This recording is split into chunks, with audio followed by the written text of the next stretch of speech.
And we are live. Hear ye, hear ye, hear ye. All persons having anything to do before the Honorable, the Justices of the Massachusetts Appeals Court, now sitting at diverse locations within and for the Commonwealth. Draw near, give your attention, and you shall be heard. God save the Commonwealth of Massachusetts. Court is open. Good morning. Welcome to the January 13th sitting of the Appeals Court. My name is James Lemire. I'm joined this morning by Justice Ditkoff and Justice Grant. We will be hearing 6 cases this morning. If you'll notice where the court seal is, there will be a timer there that will count down the 15 minutes for each side. There will be no rebuttal. I'll call the first case and we'll begin the argument. The first case is 2020 P303 Commonwealth versus Javier Pimentel. Ms. Leary. Thank you, Your Honor. May it please the court, Catherine Leary on behalf of the Commonwealth. The Commonwealth would respectfully request that the court reverse the allowance of the motion to suppress, which was allowed because the necessary witness was not present. As an initial matter, I would like to alert the court to what appears to be a gap in the record. It is transcript, the December 12th transcript 2019, page 10 onto page 11. At the end of page 10, the judge is speaking, and then on page 11, he goes into his findings, and at the very bottom of page 10, there appears to be, the transcriptionist states that there's a gap in the audio, about approximately 20 minutes.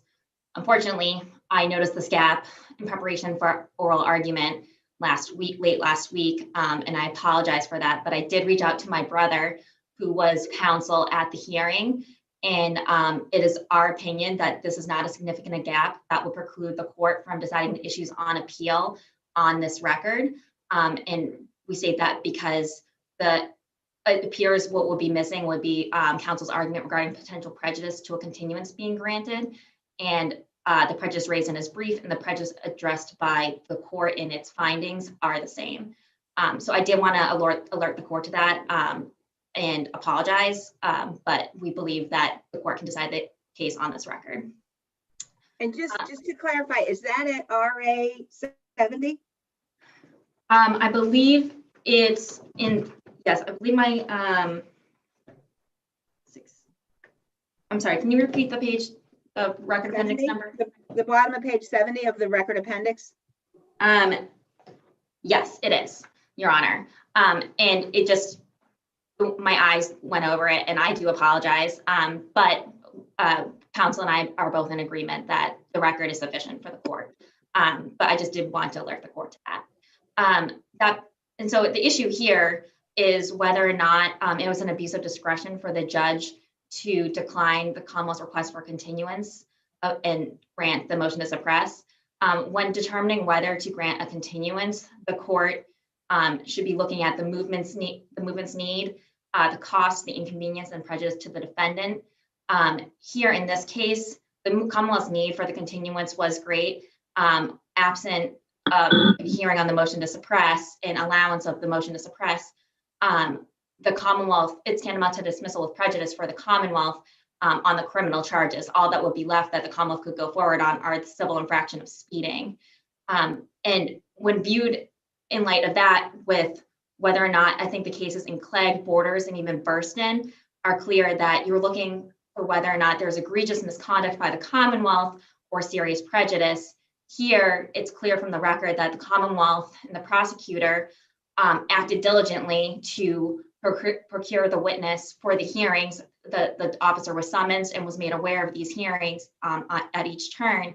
And this is not a case, unlike Burston or other unpublished cases, where the court has upheld a judge's discretion allowing the motion to suppress in these circumstances, where it was clear the Commonwealth simply didn't summon the officer and didn't act diligently to have them appear.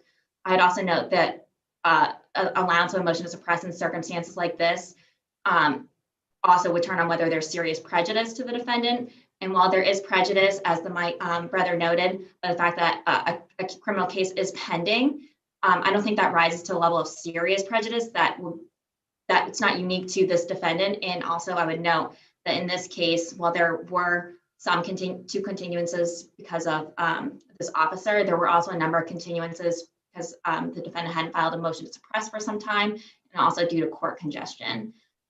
So I think on the facts of this case, it was an abuse of discretion. Now, so is there any reason why the judge couldn't have issued a dismissal for want of prosecution? That, of course, obviously would have been without prejudice. I think the judge could have done that, and the Commonwealth could have brought back its case and then continue with the motion to suppress. I think if the motion to suppress had been allowed, then even the case was, that's tantamount to a dismissal with prejudice. If the case was essentially dismissed without prejudice, then it would stay, and then the Commonwealth against the Rule 34 clock of 36 clock, excuse me, of bringing the case back, and would still be able to go forward on a motion to suppress if they brought the case back. Along the same lines as Justice Didkoff, it would seem to me, I was actually more surprised at him allowing the motion instead of just dismissing. Maybe I'm missing something, but it would seem to me that there was nothing before the judge other than an affidavit of the defendant, which only raised the issue of a hearing for him to have a motion to suppress. I suppose the Commonwealth not proceeding, I mean, I just don't know how the judge could make any findings on the motion. Yeah, yes, Your Honor. I had the same thought, and I think, well, unfortunately, in the Commonwealth's position, but I think under Burston, which is cited in my brief, where a defendant has a motion and has a signed affidavit that transfers the burden to the Commonwealth for proving that the stop or the constitutional issue was permissible. And in Burston, the court said it was not, that it's permissible to allow a motion to suppress in these circumstances because the Commonwealth hasn't met its burden. Because I also had the same thought, but my understanding of the case law, especially under Burston, is that once the burden shifts to the Commonwealth and the Commonwealth doesn't produce evidence, then it's permissible to allow the motion to suppress, unfortunately, in the Commonwealth's view, but I believe that is the law. Thank you. If the court has no further questions, I'm happy to rest on my brief. I see no further questions. Okay, thank you. Attorney Osborne. Thank you, Justice Lemire. May it please the court. Good morning. Michael Osborne on behalf of the appellee Javier Pimentel. I think my sister nailed the issues that is before the court right on its head. In the appellee's opinion, this does not constitute an abuse of discretion by the trial court judge because he did take into account the factors of prejudice, took into account his control over the court calendar in a busy court such as Lynn District Court, and he took into account the fact that this was not a dismissal / allowance of a motion to suppress after the initial hearing. This was the third time the Commonwealth was seeking a continuance for the same reason. The second time the Commonwealth was seeking a continuance based on the unavailability of the only officer involved in this case, which I think severely puts it, and it's very analogous. It's contrary to the facts in the Clegg case, where the Clegg case, that dismissal came about after the first request for a continuance. And I think if this was the first request for the continuance, we're in a completely different arena and with the Commonwealth in a much stronger position from an abuse of discretion standard. But in this situation, I don't believe the facts before the court would allow it to conclude that the trial court's decision was outside the range of all alternative or reasonable alternatives. We need to give deference to the trial court in the abuse of discretion standard, and I don't think this decision is a clear error of judgment, is arbitrary, is capricious, is whimsical or idiosyncratic, which the LL case cited in my brief outlines. I think we can't ignore the fact that the trial court was kind of hamstrung by another trial court judge's decision to mark the case in the docket no further continuances. I think that fact the lack of detail that was presented to the trial court judge with respect to why this officer was absent, I think goes into the analysis as well. So Well, if it turned out that Judge Howard Hogan marked no further continuances just because she was having a bad day and not because of anything the parties did, would that be an abuse of discretion for Judge Archia to rely on that and essentially dismiss the case and deny the motion to suppress? I think in that situation, if there wasn't good reason for Judge Howard Hogan to mark the case no further continuances, I think him just relying on that and not considering the facts of why we had a continuance, then yes, I do think that would go in the Commonwealth's column to strengthen their argument. But I think in her view, I think it was not an abuse of discretion on her part to mark the case no further continuances. It was the second request from the Commonwealth for a continuance. She allowed that continuance, and as a result of allowing that previous continuance, she marked it no further continuances, which I think was a reasonable action. Why couldn't Judge Archia respect the no further continuance order by just dismissing for want of prosecution? I think he could have, but I also don't think it's an abuse of discretion for him to allow the motion, given the case law that my sister correctly pointed out. I mean, it's not outside reason for him to allow the motion. I mean, the court had before it a properly filed motion to suppress supported by a legal memorandum as well as a signed affidavit from the defendant. And with that, the burden shifts to the Commonwealth, and Judge Archia determined that the Commonwealth was unable to satisfy its burden and therefore allowed the motion to suppress. Yes, is it harsh? Certainly, but I do not think in this situation, given that it was a third time that this was requested, is an abuse of discretion. And if there are no further questions, I as well would rely on my brief. All right, seeing no further questions, cases.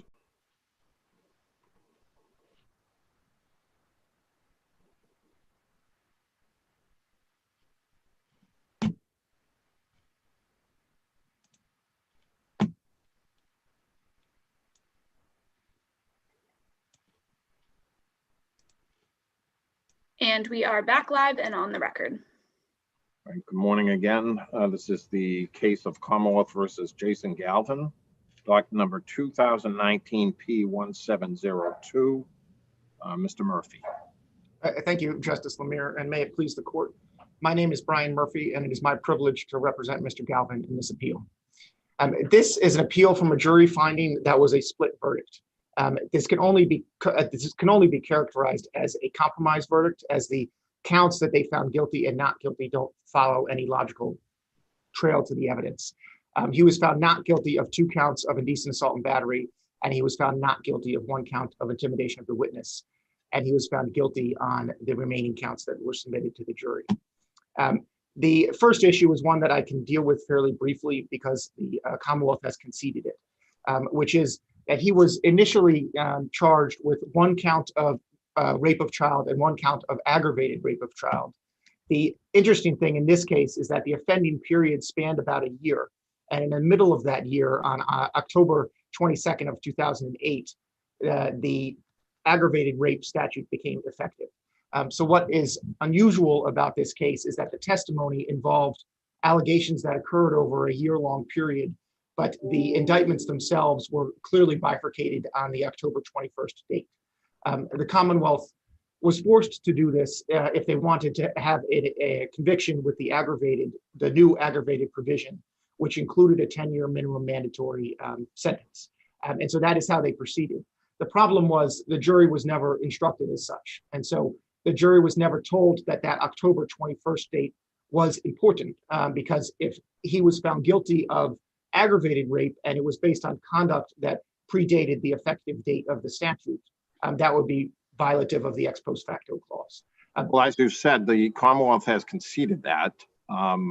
They suggest that the underlying offense of rape should stand, though. Do you agree with that?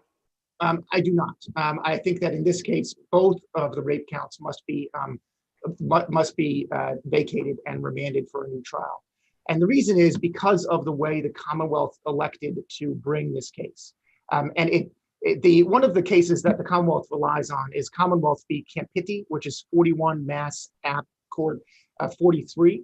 And in that case, as in a number of the cases that the Commonwealth discusses and that I reference in my brief as well, it is clearly established that the date of the offense is not an element, such that if there is a change in the indictment on the eve of trial, as was the case in Campiti, this does not prove problematic because the date is not an element of the offense. However, in this case, rather than charging a course of conduct, which is how these cases have been traditionally presented to both the trial and the appellate court, most of the time the indictments say from date A to date B, rape, and then count two from date A to date B, there's an allegation of rape. In this case, the Commonwealth elected to proceed differently. And they proceeded on the idea that there are two distinct time periods at issue. And so one of the indictments said February 12th to October 21st of 2008. And the second indictment said October 22nd to June 1st of 2009. Well, and the prosecutor asked the judge for an instruction to clarify that at some point, didn't she? There was a discussion, or not at the time of the jury instructions themselves, but earlier on, where both the judge and the prosecutor recognized that this was something that would have to be clarified in the instructions. It was then forgotten about. Right. So didn't defense counsel waive that by not raising the issue at the charge conference or at the charge? I don't think it is waivable because if he was found guilty of a crime, in this case aggravated rape, that was not a crime at the time that it occurred. That's violative of the ex post facto clause and is not waivable. So it would have been better practice for defense counsel to raise it at the time of the charge conference for sure. But in this case, it's not a waivable mistake because it's simply not a crime at the relevant time period. So the issue here is, unlike all of those cases that the Commonwealth cites, they did not charge a course of conduct. They charged two distinct time periods. And it's, I think, instructive to look at what the court said in Campiti about if that had occurred. And in Campiti, they talked about it is theoretically possible that someone could be charged with two crimes. And the example that they gave was an armed robbery. If someone commits an armed robbery on week A and then commits an armed robbery on week B, and then the person is charged with an armed robbery on week B, and evidence of both of those crimes is presented, that conviction could not stand based on it could have been either of those armed robberies. And that's the case here, is that if they had charged a course of conduct, the Commonwealth would be right. That the remedy, if they had charged both of them as the beginning of the offense period to the end of the offense period, I would concede that the correct answer is to remand for resentencing on the lesser included offense. But in this case, that's not how the Commonwealth elected to proceed. They elected to bifurcate and indicate two different offense periods, necessitating an instruction that clarified both of them. So in this case, the jury was faced with the prospect of, here are two crimes that occurred during time period A and time period B. And then they weren't properly instructed about that at the end. And so we don't know if in fact we don't know what they did. We don't know if they found that the rape all occurred in the second time period or all occurred in the first time period, or that they most likely, based on the lack of instruction, this was not a point of discussion at all. In that case, the only remedy to effectuate a fair result is to remand for retrial on both counts. My second point that was raised in the brief is the issue of Dr. Brock's testimony. Dr. Brock testified as an expert about delayed disclosure. And there are a few infirmities in her testimony. The first is, and the most important is, that her testimony directly endorsed the alleged victim in this case. And so what happened is, this occurred on redirect, and I think Attorney Townsend pointed that out in his brief, is on redirect, the Dr. Brock was walked through the exact testimony of the alleged victim and said, does this track? Does this make sense? And that is exactly what the appellate courts have said you cannot do. That this testimony is, and I concede readily that testimony of this nature, the appeals court has said is admissible. It is an appropriate use of expert testimony, provided that it doesn't come too close to the line of endorsing an alleged victim's testimony. Are those cases about endorsing the alleged victim about expert testimony on direct, or are there cases that say that they can't come too close even on redirect? So in my research, there was not any dicing out of those 2 points, and that is the point that's raised by Attorney Townsend in his responsive briefs. And I think you could ask him, of course, but he cited no case that distinguished them, and I found no case that distinguished direct and redirect. What exactly are the questions you say were tracking? So she was asked, the example was, Dr. Blocker was asked, is it normal for delayed disclosure when the abuser is a parent figure, which is what was the case here? Is it normal to have a 6 to 7 year delay? Is that fairly common, which was the case here? Is it, if disclosure to a parent as opposed to a peer, it was common, because on direct, she had said the typical disclosure is not to a parent. And in this case it was. And again, she said, yes, that is appropriate and common as occurred here.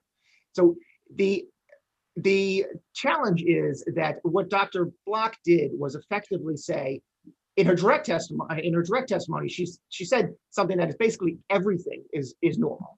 And I think her testimony, my second concern with her testimony is that it went beyond what expert testimony can do. And for example, she testified to things that are not facts, that she conceded were not facts. For example, she said the average time for disclosure was 2 years. Then a couple of sentences later said, actually, we don't know if that's true. Where exactly did she say that? I had trouble finding that. It's Record Appendix 3, pages 251 to 252. And when you continue to go through her testimony, what is remarkable about it is that it is replete with probably, it is possible, Right. it can vary. 3 what? 251 to 252.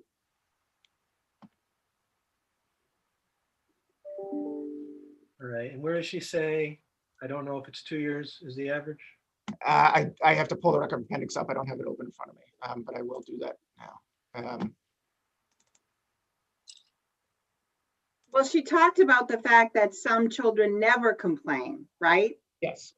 And then she said something about the average, or maybe she said the mean is 2 years, but since some never complain, you can't really have a mean when there's some people never complain. Exactly right. My concern with her testimony, my main concern with her testimony is that it directly tracked, that redirect portion that directly tracked the testimony. But she was cross-examined about the fact that she knew nothing about this case. Correct. I don't think that opens the door. The fact that she knows nothing about this case doesn't mean that she then gets to learn about it on redirect. And so I don't know how the defendant could open the door to say you now are allowed to vouch for the victim by crossing her on things that were not particular to the case, which is what the cross-examination in this case was. The cross-examination sought to point out the other shortcomings of her testimony, the fact that she was relying on not a particularly scientific method, that she was making assertions about the prevalence of certain types of disclosures without knowing exactly. Justice Grant, your point is that if you don't know the denominator, you can never offer a reasonable probability of when somebody is going to report. And that was her point, is that I can't really say. If she can't say, why does she get to say it all? Why do you get to say, here's a statistic that I don't believe it, that I don't believe is accurate. I don't think it's true, but I'm going to give it to the jury out of the mouths of someone who is cloaked in the authority of being deemed an expert witness. Again, where does she say, I don't think this 2 years thing is true? I'm happy to follow it. I don't have it in front of me. I'm happy to follow up with a follow-up letter if that would be of assistance. I'm looking for it right now. I have it as my notes said it was the Record Appendix 3, pages 251 to 252. Part of what's confusing is that there's copies of the trial transcript in the appendix, which is not what Rule 18 contemplates in a criminal case. So we have multiple copies of the transcript that's numbered differently. I apologize for that. We resubmitted the record appendix as in conjunction with the motion for a stay. And I think that was done inartfully on my part, so that it ended up getting submitted twice. I'd spoken to the clerk and I'd hoped I had figured that out, but I may have done that incorrectly. So I apologize for the confusion there. But the main concern with Dr. Block is not the fact that her testimony is largely based on non-scientific, non-expertise suppositions that she has about her and feelings that she has as a result of her work. It's that it directly tracked what the alleged victim said. And so the main complaint here is in line with the cases that have said this is not allowable, is that she directly tracked what the alleged victim said on redirect, and that is violative. That goes beyond the pale of what is allowed in an expert testimony. And it's very limited area where we have allowed an expert to come in and say that a defendant's behavior could be within the realm of possible reasonableness. So I think that is the main concern with Dr. Block. Finally, the third point that I raised in my brief, and the Commonwealth correctly pointed out that this forum does not have the power to resolve it, is the first complaint issue. First complaint is, I think, something that is, the case law has been moving in a direction that makes Massachusetts not in the two least restrictive states in the country to be using first complaint, but I can see that this court doesn't have the power to change it. I included it as the court has recognized I should in Commonwealth v. Doobie because it is prudent to include it in a direct appeal if you seek to bring it up as a further appellate review. If there are no further questions, I would rest on my brief.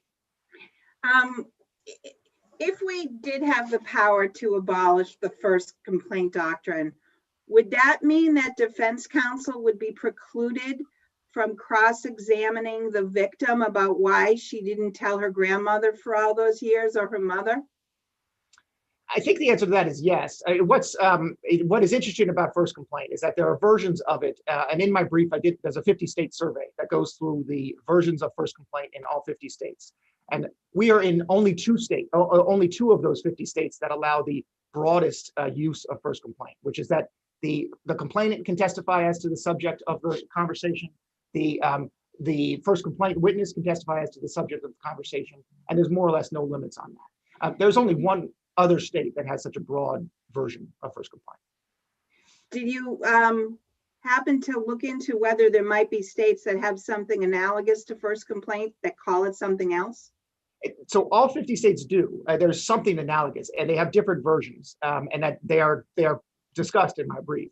The question is how broad the doctrine should be, and whether it should apply to all cases and all of the conversation between both the alleged victim and the first complaint witness.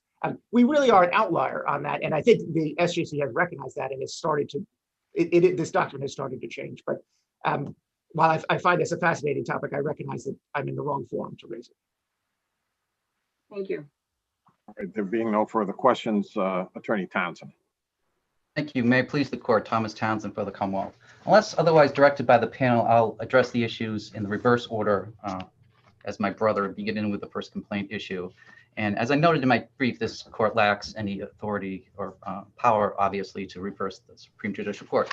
But also, it's worth pointing out that the King decision, the SJC employed its superintendent's power, which this court also lacks. So this court is doubly deprived of the power to reverse the King decision. And also, interestingly, in King, because it was a superintendent's decision, it was prospective only. So King himself did not benefit from that decision. And the defendant, I submit, would not benefit from this decision. And a third point, which I made in my brief as well, is that this was never raised below. This is the first time we're hearing of it. It was an interesting point raised just a moment ago. Would defense counsel be precluded then from trying to take advantage of the absence of first complaint doctrine? And interestingly, in this case, if you look at the closing argument, the defense attorney did argue the delayed disclosure. It said there was no disclosure in 2008, no disclosure in 2009, no disclosure in 2010. So there was some. I think we would expect defense counsel to make such arguments. So I'll just, with that, I'll pass on the first complaint issue. and turn to Dr. Block's decision. Dr. Block's testimony was really generic, run-of-the-mill delayed disclosure testimony that's been allowed in Massachusetts since at least 1989 in the Dockham decision. And Judge Carey here has discretion, and he exercised that discretion. The defendant would have to point to an abuse of discretion on Judge Carey's part for allowing evidence which has been allowed in Massachusetts since 1989, has been sanctioned by the Supreme Judicial Court and this court in many decisions.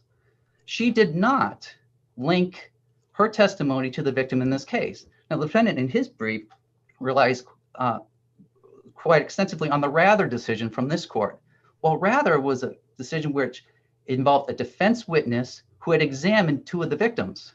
And then on cross-examination, the prosecutor took that expert and made him an expert for the Commonwealth, in effect, and solicited that testimony. And this court said the primary vice with what occurred was that that expert had examined two of the victims. Here, the victim, or the expert knew nothing of the case. And that was brought out on cross-examination by defense counsel. So this is a far cry from Rather. And this was ordinary, generic, run-of-the-mill, delayed disclosure testimony that has been sanctioned over and over by this jurisdiction's appellate courts. Turning to the vouching just briefly, there was no objection by defense counsel because I think she recognized that she had opened it up on cross-examination. She emphasized that that the average disclosure was 2 years. And obviously to draw the inference that this is not a typical case. And also she emphasized that it's ordinarily to appear, and here it was apparent. So the prosecutor, unless she's going to be totally handcuffed, was allowed to ask the simple questions. Well, is 6 or 7 years unusual? Is disclosure also to apparent something that's seen? I think that's fair game. And to handcuff the prosecutor would be tilting the scales. And I think there was no objection by defense counsel because she herself recognized that that was fair game. So you think it would make a difference whether that was brought out in direct examination or redirect? I think so, yes. So in other words, if the prosecutor had brought that out in direct examination, you might say there was error. Well, I think if the prosecutor led the expert and fed the expert the facts from this case, knowing that the expert knows nothing about this case and only through pitches having to do with this case, that would be inappropriate. What the prosecutor did here, by contrast, was solicit the broad information on delayed disclosure and only got specific, not mirroring this case. It was an 8-year disclosure in this case, but the prosecutor asked about 6 or 7 years. And disclosure here was to apparent, not appear. But I think the prosecutor is entitled on redirect examination to just briefly touch on those so the jury's not left with the impression that this is just a crazy case and this was not something that's typically seen. I think that was fair game. I think defense counsel recognized it as fair game. Unless there's any further inquiry on either of those two issues, I'd like to turn to the lead argument having to do with how the 2 rapes were handled in this case. The Commonwealth indicted on 2 rapes. If you look at the indictments, it is a time range, and this is page 4 of Record Appendix 1, where for the lead indictment, it said diverse dates between February 12, 2008 and October 21st, 2008. And then for the second indictment, the aggravated portion, it's diverse dates between October 22, 2008 and June 1st, 2009. So obviously that was to take advantage of the aggravated statute that had been passed at that time. The problem here, as has been acknowledged in both briefs, is that although prosecutor and the judge discussed how to handle this, and the judge at one point said that the verdict slips would reflect the dates, the verdict slips evidently did not reflect the dates. And common practice to attach the indictments to the verdict slip. Now, I noticed in your brief you said there's no record of that. As I was reading Mr. Murphy's brief, I was going through the record looking for some indication of whether that occurred. But so apparently there is even though it may be done, I mean, as far as I know, it was always done in cases that I sat on in the Superior Court, but then nobody makes a record that the indictment is being attached to the verdict slip. So that's something that maybe should be considered by the parties in the future to at least put it on the record. I believe that that is good practice. And I think it is also good practice always to include the indictment. Now, I had thought of that after I confirmed that the verdict slips were indeed accurate. I made inquiry of the clerk of the Hampshire Superior Court of Judge Carey's practice. And the clerk informed our office that Judge Carey never attaches the verdict slips.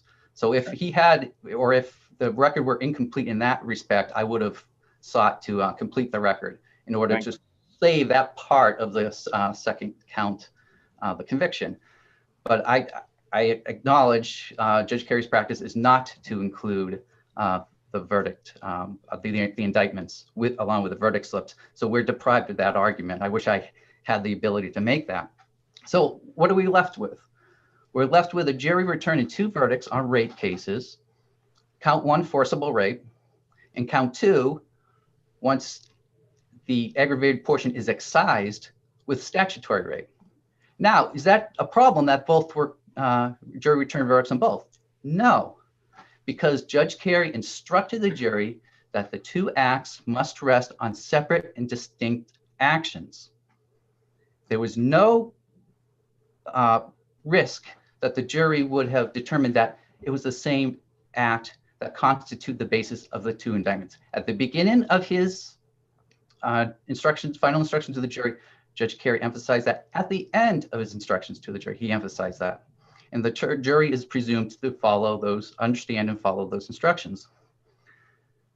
What the defendant is trying to do, I submit, is make time an element of rape of a child. It's only I think he's trying to make time frames, not a specific date, clearly. But I mean, when you said that, I mean, could they have found that? Would they have necessarily had to find, under your argument, that one act occurred during the initial time period in the indictment and the other act occurred during the second period in the second indictment? In other words, could they have both happened in the first period, even though they weren't charged in that fashion? The victim's testimony was general. Said he testified that the day after he turned 5 years old is when it began. It continued until after he was 6 years of age. And it was on a weekly basis. And he described different acts that occurred, jury convicted for some, not for the others. Judge Carey emphasized, as I said, the rape convictions had to rest on distinct acts. It's possible, and this is the basis of my concession, it's possible the jury could have concluded that the act on count 2 occurred before the October 2008 date. That does not serve as a basis for reversal. It's still a crime, it's statutory rape. It only would serve as a basis if the time frame were an element of statutory rape. Now, the only time frame that's an element of statutory rape is that the victim has to be under the age of 16 at the time. But ordinarily, and I cite the appropriate case law in my brief, time or time frame is not an element of statutory rape. And again, this is not something that was objected to, so we'd have to look at prejudice, and there is no prejudice. The defendant's defense was he didn't do it. It didn't hinge on, well, I did it before or after a certain date. His testimony was, I didn't do it at all. And that was what he had told the police. He didn't do it at all. And any penetration would have been accidental, not deliberate. I understand why you charged with the time frames to try to distinguish the aggravated rape. But having done that, so your position is that even though you charged the second one as a later date period, not a specific date, but a later time period, it doesn't matter if it occurred in any other time period whatsoever, as long as the jury considered that there was at least 2 separate and distinct counts in some time range that he was under the appropriate age. Right. That's the only time frame that matters, is under the age of 16, unless the defendant can allege and show prejudice, because he would have a defense to one time range as opposed to another time range. And their cases are replete with evidence not matching what had been presented to the grand jury, where it is a different day, a different week, a different month.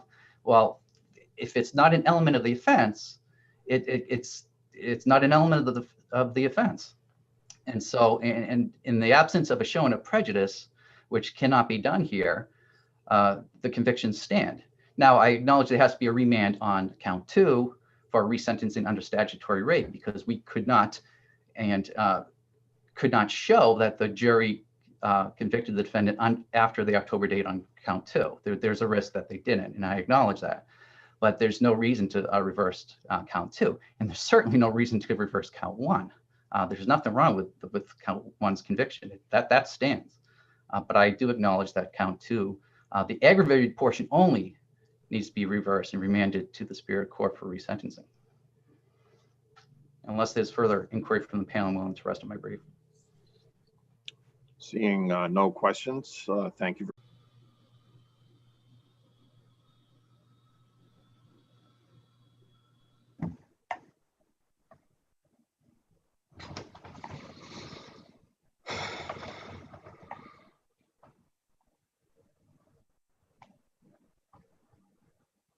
And we are back live and on the record. Good morning, counsel. This is the third argument of the morning. This is case number 2020 P678, Commonwealth versus Dwight Clark. Ms. Rogers? Good morning, Your Honors. Mary Rogers. May it please the court.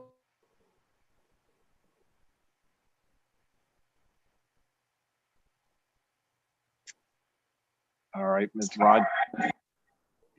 There were 2 convictions, one of possession of a firearm and the other of resisting arrest. As to the possession of the firearm, there were no fingerprints, no DNA. There's 2 cases, one in the appeals court and one in the SJC, where even though there was either fingerprints or DNA, that was still not sufficient. And there were other plus factors to those where they matched a description. A car was seen that was similar to the mother's car, actually in both cases. And it just, there was surveillance footage showing an assailant and his profile that was similar. So it's important that Morris, they said, even though there was a reasonable inference, perhaps he was one of the intruders, it didn't reach the level of beyond a reasonable doubt. And that is extremely significant here, that it's not a preponderance of the evidence, clear and convincing, it's gotta be beyond a reasonable doubt. And with that in mind, turning to the factors here, there really weren't plus factors. There was no flight path. There was a significant amount of area that was covered where Mr. Clark ran through backyards, having done nothing wrong, just chose not to be subjected to police interrogation or whatever may have come. That running shouldn't be given much weight in terms of what typically in the past was considered consciousness of guilt. Under Warren and Evelyn, newer cases, we realized that a young Black man in a city such as Boston or Springfield might run. And so we do need to keep that in mind. So it's a very small factor. Officer Turner said that he was clutching his waistband. Well, what happened was the car was stopped and immediately Mr. Clark left the car as a passenger and ran. His back was to the police car behind them. Officer Turner and the other officer were still sitting in the car, and Mr. Clark, as it was brought out on cross-examination, ran in the opposite direction. And to say that, you know, just touching your waistband equals having a gun there is pretty far out there. It's a real stretch. And to belie that, Officer Turner on cross-examination said that he did not radio broadcast that he thought he had a gun. He also didn't see the outline. He didn't see a gun. he didn't see anything in his hand or anything like that. So the gun was found in the backyard of 175 Bowden Street. Nobody, the trial attorney was very careful in her presentation that she made sure that she went through each officer that testified and made sure that they stated on the record that they did not see him in that backyard. And where the two responding officers picked up was halfway down the street, way far away from 175 Bowden Street. And so they weren't near. Admittedly, there was a shoe or a sneaker was referred to one or the other throughout the testimony that was adjacent to 175 Bowden Street. The officers didn't know what number it was. And then one of the officers, in my mind, kind of trickily referred to the distance in meters rather than feet. Obviously, I guess he could do that, but in this country with me, I don't know the difference between meters and feet. So I got out the handy calculator on Google, and it turns out to be 49 to 66 feet. And so that was a significant distance. And then I looked very carefully at what the testimony was. It was kind of a mess as to what he said in terms of where they were. There was only one photograph of the gun, which looks like it's under a bush. And then there was one photograph of a shoe. And there's no photograph that shows where they were in relation to each other. So the only, the testimony about it was, so as you're coming to the yards, there's two houses that are adjacent to each other. They share a border via the driveway. There was a fence at the end of one driveway, which is at the corner of that fence. There was the shoe was located. And then on the other side of that yard was another fence, and that's where the gun was located. So you get from that, it was on the other side of the yard, far away, over a fence, under a bush. So going back to Morris, you know, that's not beyond a reasonable doubt. And you can contrast it with cases like Jefferson, where there was a gun on a front lawn. There'd been a high-speed chase. The gun was broken as though someone had thrown it and it was in pieces. The woman that lived there had been there for 20 years, never saw a gun in the neighborhood, never saw something like that on her front yard. So it's very indicative that it was probably very freshly put there, thrown there, and that was thrown. And so you can contrast a case like that, where here there's no indication as to how long it was there. And then in contrast, this was a very high crime neighborhood. Excuse me. The two responding officers were very close by, and they were sitting there and they were waiting for a B&A assailants to come by in a car that were heading in that direction. So right in that neighborhood, we have all these police cars and activity. And again, the trial attorney brought out that it was a high crime neighborhood. And so in a high crime neighborhood, you have guns, you have stash guns where they put a gun nearby. That way nobody has it on their person. So there could have been drug activity going on. Somebody could have seen, they were all marked police cruisers, could have seen the police, could have decided to put something there. It could have been there for days or weeks, in contrast to Jefferson. And another case you can contrast it to is, well, there's a few. And I really want to point you to my reply brief where I counted all of the assistant district attorney's cases, and she left out a lot of the plus factors. So you have a case like Patterson, where the defendant took something from his waist, bent down, and they found a firearm in mulch, and his hands had mulch on it. In another case, Diet, the clothes that the defendant had been wearing had his DNA on it. the firearm actually was in a flight path where they had been following, and there were two people they were following. One took off to the right, and that was the defendant, and to the right is where the gun was found. So it actually was on a flight path. There was no trail of items that the prosecutor points to. And also, as I pointed out in my reply brief, the broken fence was far from the firearm. It was halfway down the street. So do your honors have any question regarding that before I move on to the resisting arrest? Oh, No? you can move on. Okay, thank you very much.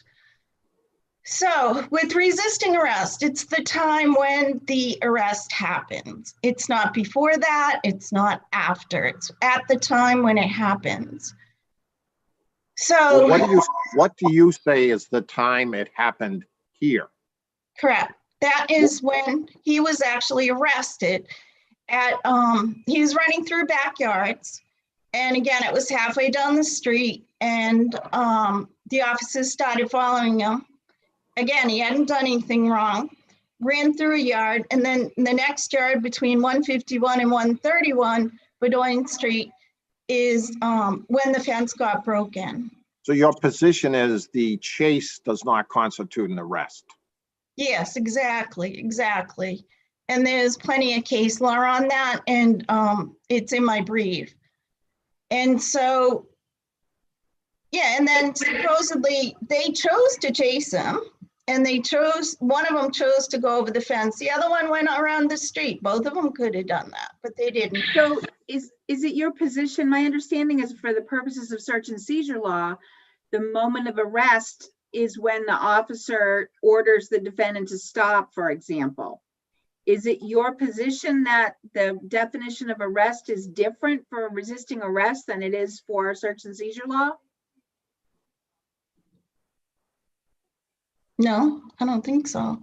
So if the police order a defendant to stop and he runs and they chase him and catch up to him, and the defendant is compliant at the moment when they put the handcuffs on him, you're saying that would not be resisting arrest? Yes. What's the resistance?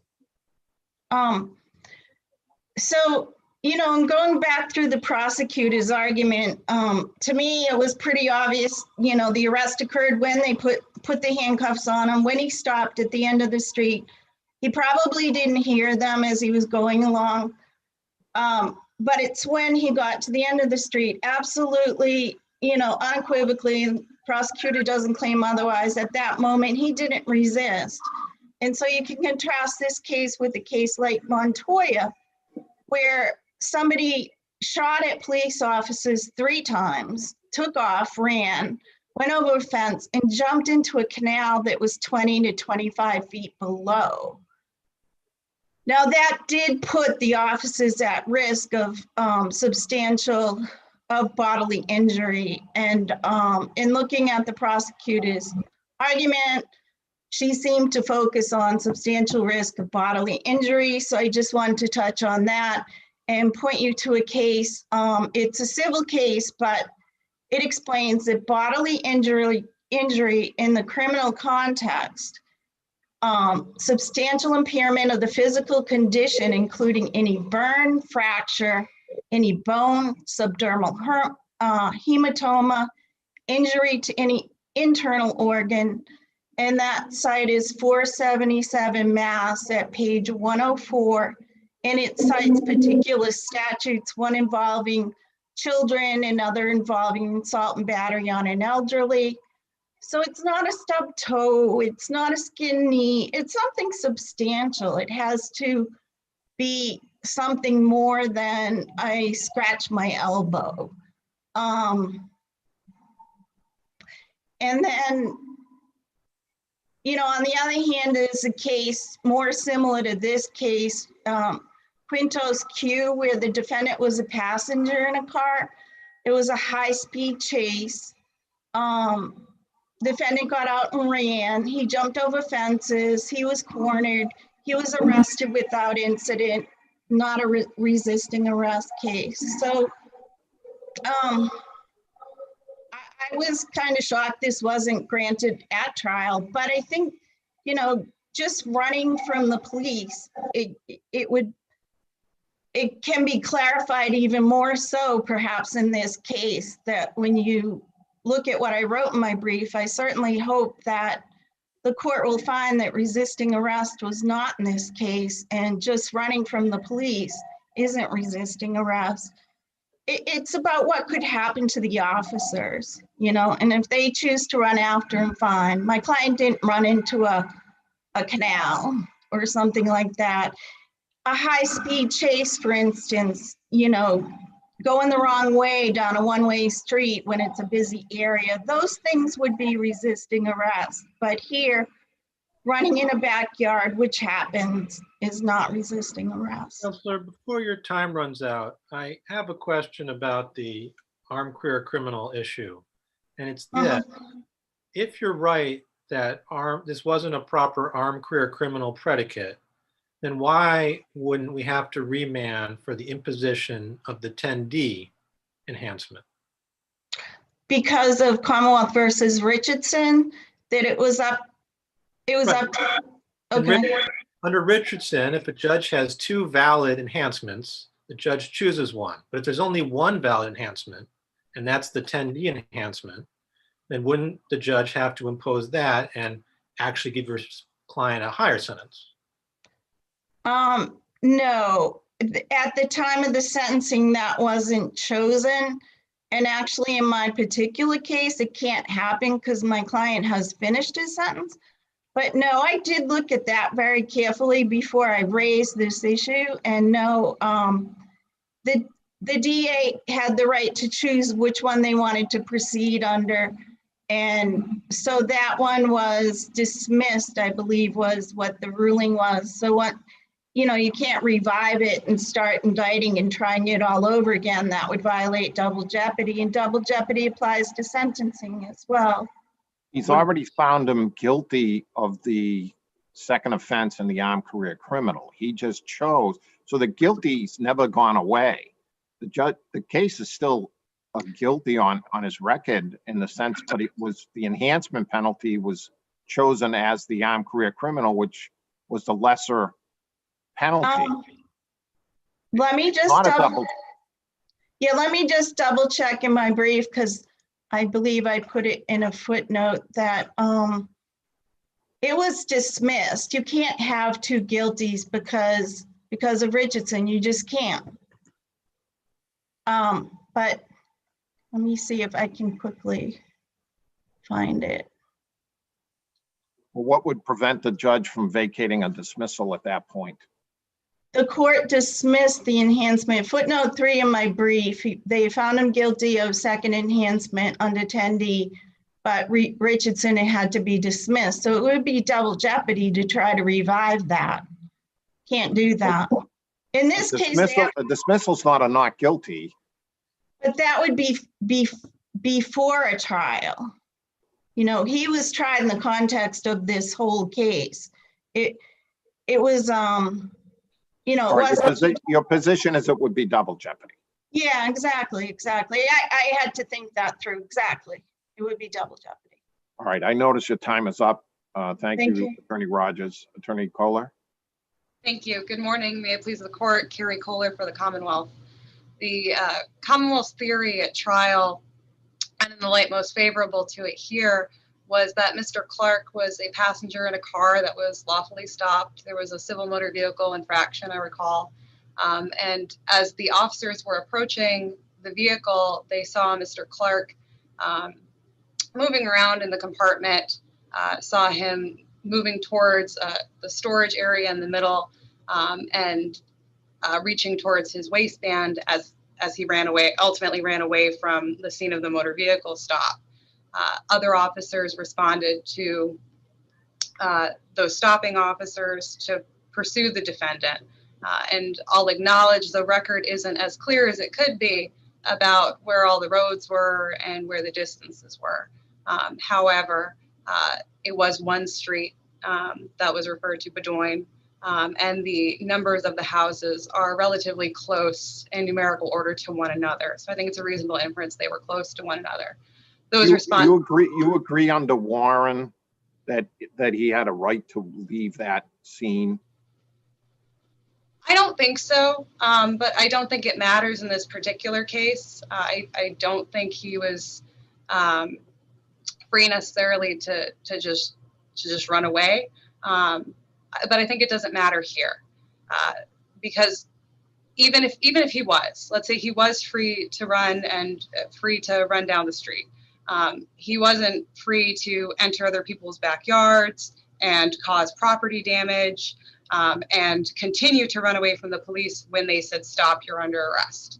And again, it doesn't matter if there was a crime occurring in front of them. The moment they tell him you're under arrest, stop, he has to stop. And he didn't. And the testimony was pretty consistent and clear from both officers. I believe it was Cicero and Aviles who said, I believe it was Cicero was calling out that he was under arrest and to stop, and he wasn't. And I think some of the defendant's arguments about whether he could see them and whether he heard them are not in the light most favorable to the Commonwealth, and I don't think they're properly considered by this court. I think there's evidence in the record he should have heard them, he heard them, and he continued to run anyway. And officers were joining in the chase. So I think it would be reasonable to infer from all of the evidence that Mr. Clark knew that he was under arrest. So the Commonwealth's position is that even if he was free to go, he couldn't continue to run, and that the chase itself presented the serious bodily injury that the law requires. So with respect to that, on the facts, there's sufficient evidence that he was resisting arrest. With respect to the possession of the firearm, the Commonwealth would, again, the evidence is really all about that chase. And there was testimony about how at the conclusion of the chase, after the defendant's in control or under officers' control, they go back and retrace the flight path. And I think it's reasonable to infer from all of the evidence that where the defendant's running are items recovered that can reasonably be connected with him. It's 12:20 at night. There is no evidence that there was anybody else around except for Mr. Clark and the police officers and the driver at the scene of that motor vehicle stop. So the area that he's running away from has his shoe, it has a broken fence that the officers watch him break, and it has a firearm that is recovered by the officers. So I think in the light most favorable to the Commonwealth carried its burden that the defendant possessed that gun. And while I'll acknowledge that there's certainly the majority of the cases with the so-called plus factors have more evidence, and more evidence is always better, that doesn't mean that this case is insufficient. It's not. The defendant's behavior in the car, his flight from the police, and the various items that are collected by the police during their investigation all support that the defendant had actual control of that firearm, that he had it in the car, that he secured it on his person, and that he ran away with it because he wasn't allowed to have it because he didn't have a license. So if the court has any questions about sufficiency. Yes, they do. I mean, so Officer Turner testifies that we retraced the footpath from where that foot chase took place to our car. And that's where we started searching the area. But what does that mean, from where the foot chase took place to our car? I thought his car was where the chase started. Well, I think what Officer Turner was trying to artfully say, since he wasn't part of the chase, was he was distinguishing between those two areas. There's his car and his part, and then there's the officers that are chasing, and they don't. I guess they technically don't start at the same place. He has a point. The foot chase doesn't start from the passenger door where the officers are approaching under the spotlight with the lights going. I believe it was Turner and Officer Ellison who were the stop officers. and neither one of them were engaged in the foot chase. Cicero and Aviles come onto the scene and sort of join the investigation and begin the chase.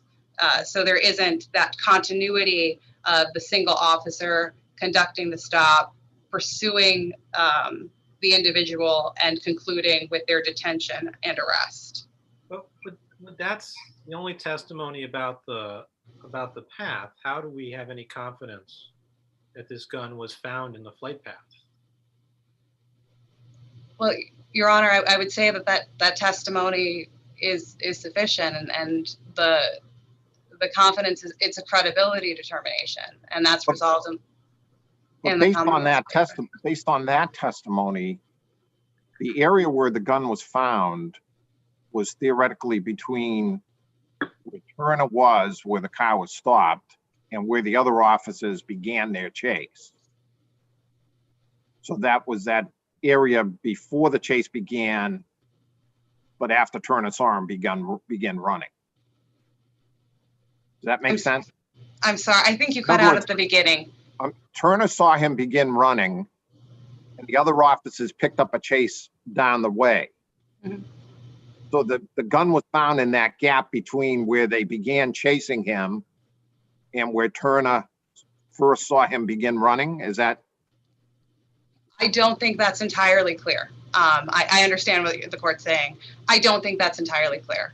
I think you have to take everything all together, which is Turner's testimony with the physical evidence that the various officers were describing. I don't think there's a clear description of the chase from any single officer. But we're also stuck with, even taking in the light most favorable to the Commonwealth, that nobody can put him in that backyard. And I agree with that. And I don't think it's necessary here because I think that the evidence is sufficient to connect him from that point of motor vehicle stop at the car to the conclusion of the arrest.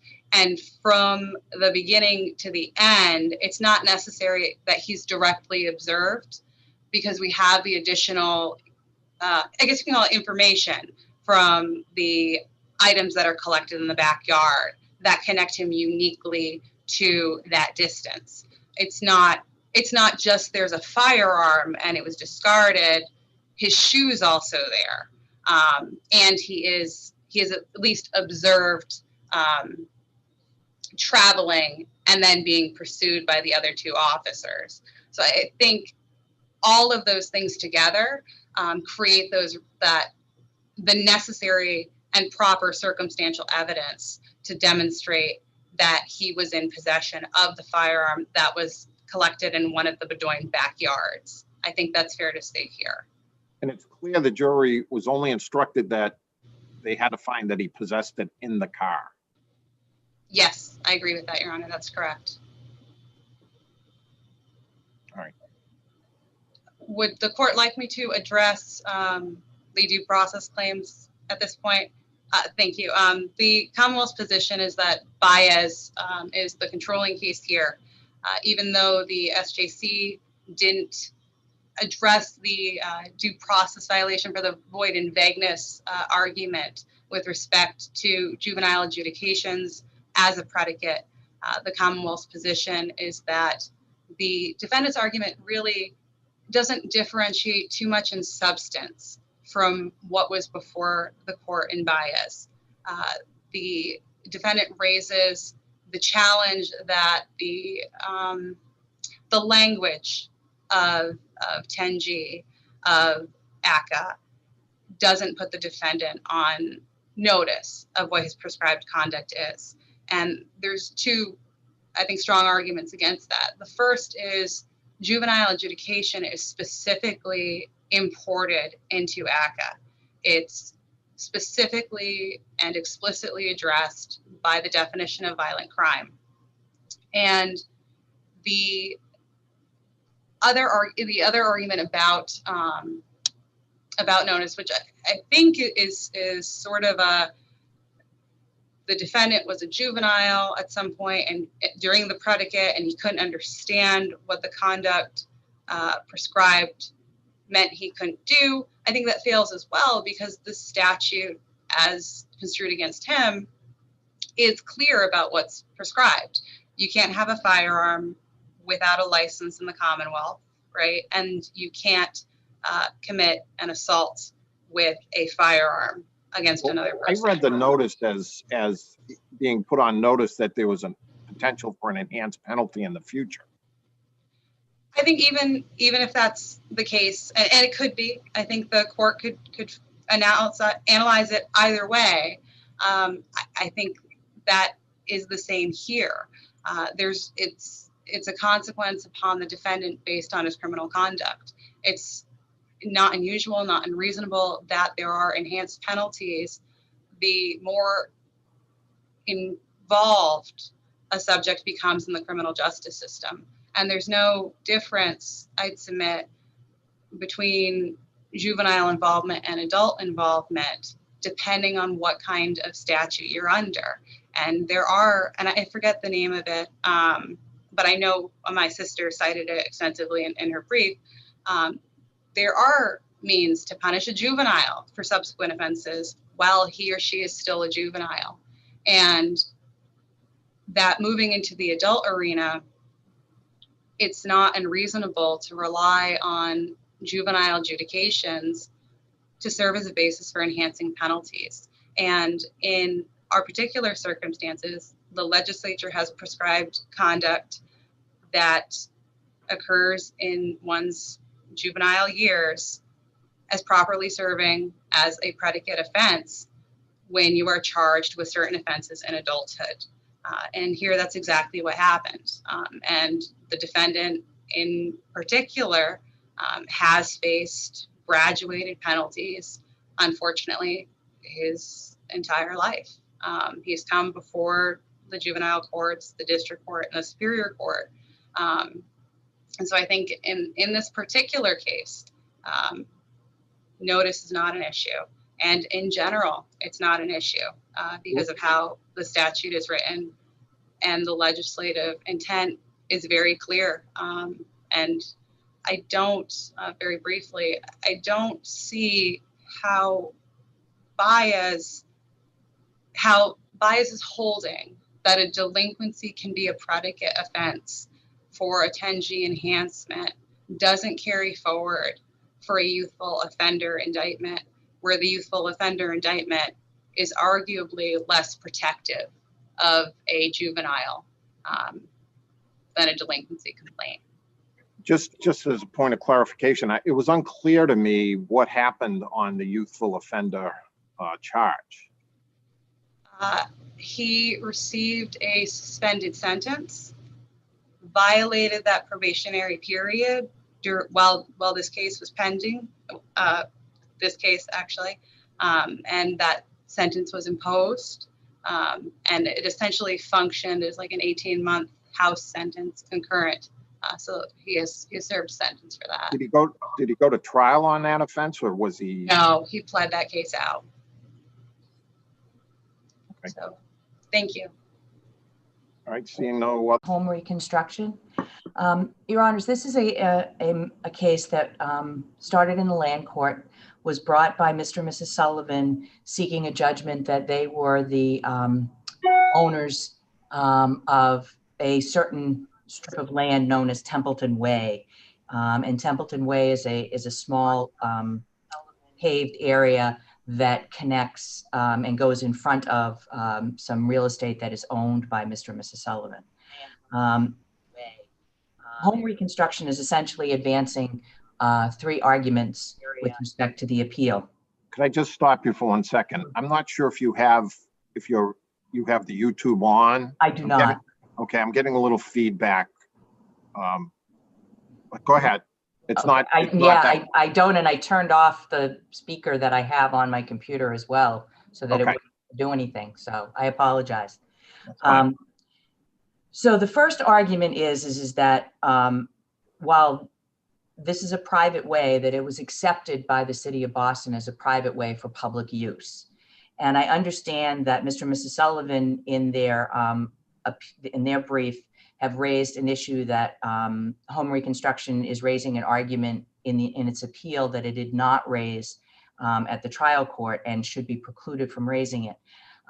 It is Home Reconstruction's opinion that it is not changing the argument that it raised in the land court, which is that it is a private way that was accepted by the city of Boston for public use. And the arguments that are advanced in its brief are, what does that mean? And should the trial court judge have allowed in testimony from representatives of the city of Boston as to what does that mean? And what do the street indexes that show it as a private way open for public use? And what is that? What exactly what does that mean? was it that you are saying that the city engineer should have been allowed to testify to? And is it a opinion about the law? And would that be admissible? I don't think that it's, my position is that it is not an opinion about the law. It's an opinion about how they interpret the city street index books and what the determinations that are in the street index books mean. They have certain definitions, they have certain qualifications that are in the street index books. And it is true that Mr. O'Callahan, who was the Home Reconstruction's witness, did testify with respect to that, but he certainly isn't someone who was an employee of the city of Boston who could testify as to the fact that, for instance, the city of Boston doesn't put streetlights on private ways unless they are accepted by the city for public use, which was. What does that mean, though? I think Mr. Duffy brings out in his brief, like, what is this? In other words, there's private ways and public ways. A private way accepted for public use. There was no case. I mean, he suggests you've cited no case that says it's a public way. In other words, because they use like allowed or accepted for public use, are you suggesting it is a public way? Is that your argument, that it in fact has become a public way? Well, I think what the argument is, and I think what would have come out if the testimony had been allowed is that because the city treats it as a public way, it's open to access to the public. And so I think that's really what the issue is you can, at least as I understand in my reading of the city street index books, the way that they treat it is it can be a private way, but they allow the public to have access to it. And if they allow the public to have access to it, then there are certain things that they undertake, which would be, for instance, the streetlights. So it would be our position that if that is what happened here, and certainly the street index books make that clear, but since the judge didn't allow any testimony of the employees to explain any of it, we're left with either going back and having that testimony come in or looking at just what the street books say. And the street books say, assume that the public go on Templeton Way. I mean, there's no gates blocking it, so that seems right. What's the effect of that? Well, I think that the effect of it is that the question really is that if it's treated as a private way that's been accepted for public use, then the argument is can you adversely possess something that's open to the public? I mean, do you agree that unless it actually becomes a public way through prescription or through the statutory scheme, then it can be adversely possessed? I'm sorry, I don't think. The only way it would be immune from adverse possession is if it had become a public way, a full-on public way through prescription. Well, except that I think that the argument can be made that if they were to adversely possess it, they can't block it or do anything with it. So they really don't have, and they don't really adversely possess it if it's open to the public, because that would mean that they would have an exclusive right to close it off, which they couldn't do if it's open to the public. Why would that be the case unless the public had gained prescriptive rights to the way? Well, I think that if the city has accepted it as open to the public, then I think that the argument can be made that that's similar to prescriptive rights of access as a public way. Okay, so you tell me what in case law or statutes say that if the city has accepted something as a private way for public use, it can't be adversely possessed. I think that well, it's a question of how you interpret the statute that says that a public way can't be adversely possessed. I would make the argument that if it's a private way that's accepted for public use, then that's the same as it being considered a public way for it not being subject to adverse possession. Okay, where did you make that argument below? The argument that we made below was that it was a public way accepted, a private way accepted for public use. No, the argument below was that through prescription, it had become a public way. That's in your memo afterwards. Is there any place where you made an argument that even if it's not a public way through prescription, that Chapter 86, Section 3 means it can't be adversely possessed, even if it's still a private way? I did believe that the trial counsel made that argument below. I was not trial counsel, but I do believe that he had made that argument below in his submissions to the court.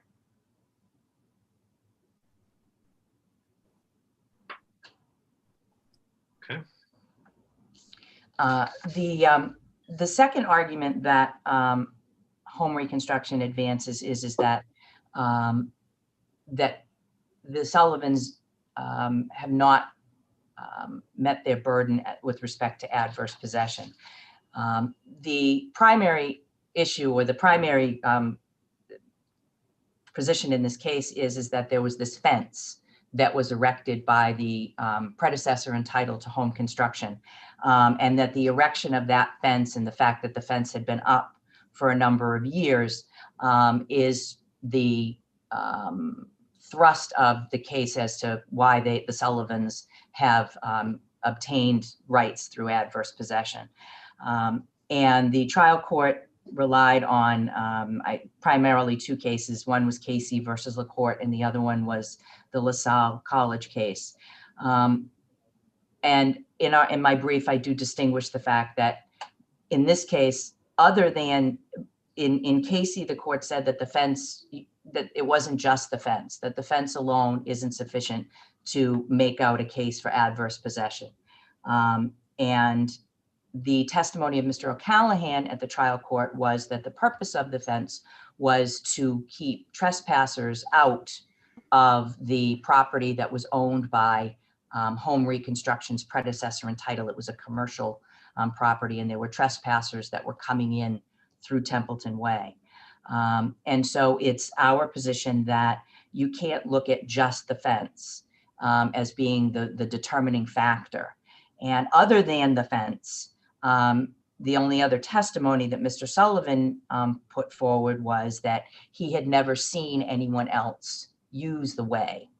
But in the testimony, it was also brought out that Mr. Sullivan never has and does not live there, that he owns other properties and is, while he says there every day, he did not distinguish that he was there 24 hours every day, or that he was there. So were you asking us to hold that an owner can't adversely possess land unless they live on the location adjacent to the adversely possessed, the parcel at issue?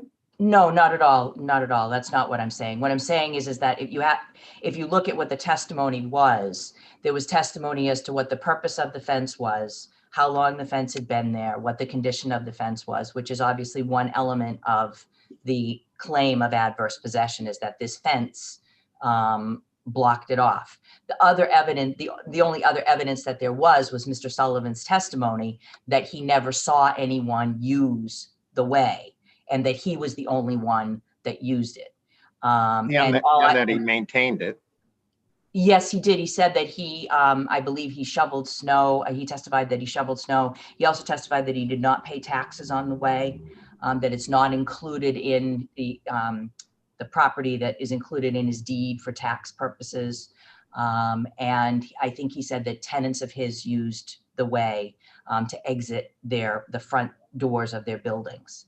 But that was the only testimony as to the other uses of the way and whether or not anyone else ever used the way. Was the fence there? What other use is there of Templeton Way other than to access 1 to 9 Templeton Way? It's my understanding that it goes out to Monsignor Leiden Way on one end. Right. But it doesn't go anywhere but to 1 to 9 Templeton Way once the fence is there. So what possible other use is there of Templeton Way once the fence is there other than to access 1 to 9 Templeton Way? Unless someone were to go around the fence and use it to get to Monsignor Leiden Way. I don't know what other use there could be. But what I'm saying is that looking at what the testimony was, is that the only other testimony is that he never saw anyone else use it. There was no testimony that no one else could use it. It was that he never saw anyone else use it. But if a situation where nobody else would ever have any reason to use it, why doesn't that have some weight? It may very well, but I don't think it's not my understanding that that's what the testimony was, because someone else could have used it to access Templeton Way. Templeton Way, the only place it goes is to the townhouses. And then out to Monsignor Leiden Way. It connects from you go from Leiden Way and you get into the townhouses on Templeton Way from Leiden Way. There's nothing else to use that for once the fence is there. Except for the property that Home Reconstruction owns on the other side. But you can't get to that because there's a fence. Well, except that I think for years. Except that Mr. O'Callahan's testimony was that there were holes in the fence where people could get through. And then he said, nobody could get across the boundary from 12 Mount Street to Templeton Way through the fence, correct? That's correct. So holes or no holes, he said you still couldn't get to your client's property. So what use is there for Templeton Way with that fence there? Based on what the testimony was, the only testimony is that the use was between getting from Templeton Way to Monsignor Leiden Way. Are you arguing that the possibility that a member of the public would turn onto Templeton Way from Monsignor Leiden Way because they're lost or they're making a 3-point turn, that possibility alone would be enough to prevent the Sullivans from having exclusive possession adversely? I don't know whether, I don't think, in all honesty, I don't think without more than that alone could be a reason. I think that the question is whether there was enough testimony other than the fence to show that they had adversely possessed the property. And I think that's what my argument is that the only other testimony, well, there was Mr. O'Callahan's testimony, but Mr. Sullivan's only other testimony is that he never saw anyone use it. And so, according to Defense Exhibit 2, there is a driveway from the new property to Mallet Street. So what's the problem? As I understand, the issue is that the home reconstruction owner wanted to be able to use the numbering of Templeton Way. And so the only way to be able to use the numbering of Templeton Way would be to be able to have access onto Templeton Way, and that's the way the building permit was issued by the city of Boston. It's my understanding that it issued as with street numbers or house numbers on Templeton Way. So the prejudice to your client is he'll have to renumber the property? Well, not only that, but that's how the building permit issued as well. The building permit issued with properties listed on Templeton Way. And what's the effect of that? I'm not 100% sure as to what the effect of that is and whether he would be required to amend the building permit. But it's my understanding that the building permit issued with the street numbers as house numbers as Templeton Way. It doesn't deny him access to that property, correct? No, except that, well, it's my understanding that the way that it's set up, the people could not come out of their houses onto Templeton Way. if Templeton Way is under the exclusive ownership of the Sullivans. They could only exit the properties onto Mallet Street, not onto Templeton Way, because they wouldn't have any right to. So it would affect their ability to come out a door onto Templeton Way, because based on this decision, they have no ownership rights in it or no right to use it, even as a public way.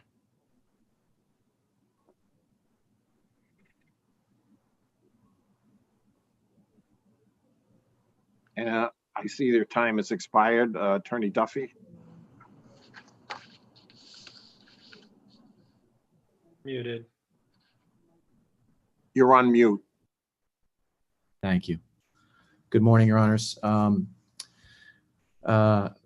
represent Sullivans. This is a case essentially where the trial court got everything right on the substantive legal questions of adverse possession, abandonment, and latches, and also correctly precluded the admission of irrelevant evidence with no tendency to establish any material issue in this case. In fact, as Your Honors have alluded to, posture in which HR LLC has presented its argument on appeal as to the materiality of this precluded evidence contradicts the presentation of the defendant's case at trial. Not only had HR LLC stipulated to the fact that Templeton Way is a private way, but there was no presentation whatsoever during the entirety of the case that there was any support under the statute or in any conduct to find otherwise. And so our position is that eviscerates the chief argument that defendants are making now on appeal that Templeton Way couldn't have been adversely possessed by the Sullivans. There's no authority that we're aware of that prevents that eventuality, provided the other elements of adverse possession can be met, and they were met here. Well, below they argued that it had become a public way through prescription, and therefore it couldn't be adversely possessed. That's and considering that there's nothing blocking the public from going on to Templeton Way, why isn't that a valid argument? It's not a valid argument, Your Honor, because there was no evidence presented to establish prescription in favor of the public in the case below. In order to do so, the HR LLC would have had to demonstrate actual public use, general, uninterrupted, and continued for the prescriptive period. There was no evidence of the length of time there was no evidence of any use actually by any member of the public. The only testimony concerning use of Templeton Way came through Mr. Sullivan, and his testimony was that he has owned the property since 1985, that he's on the property nearly every day, and that in the entirety of his ownership, he's only ever seen himself and his tenants use Templeton Way. There's no testimony to support that any member of the public has ever used it for any purpose whatsoever. In fact, the only evidence that suggested any sort of tie to any public connection was testimony about the existence of utility poles, 2 utility poles that are alongside Templeton Way.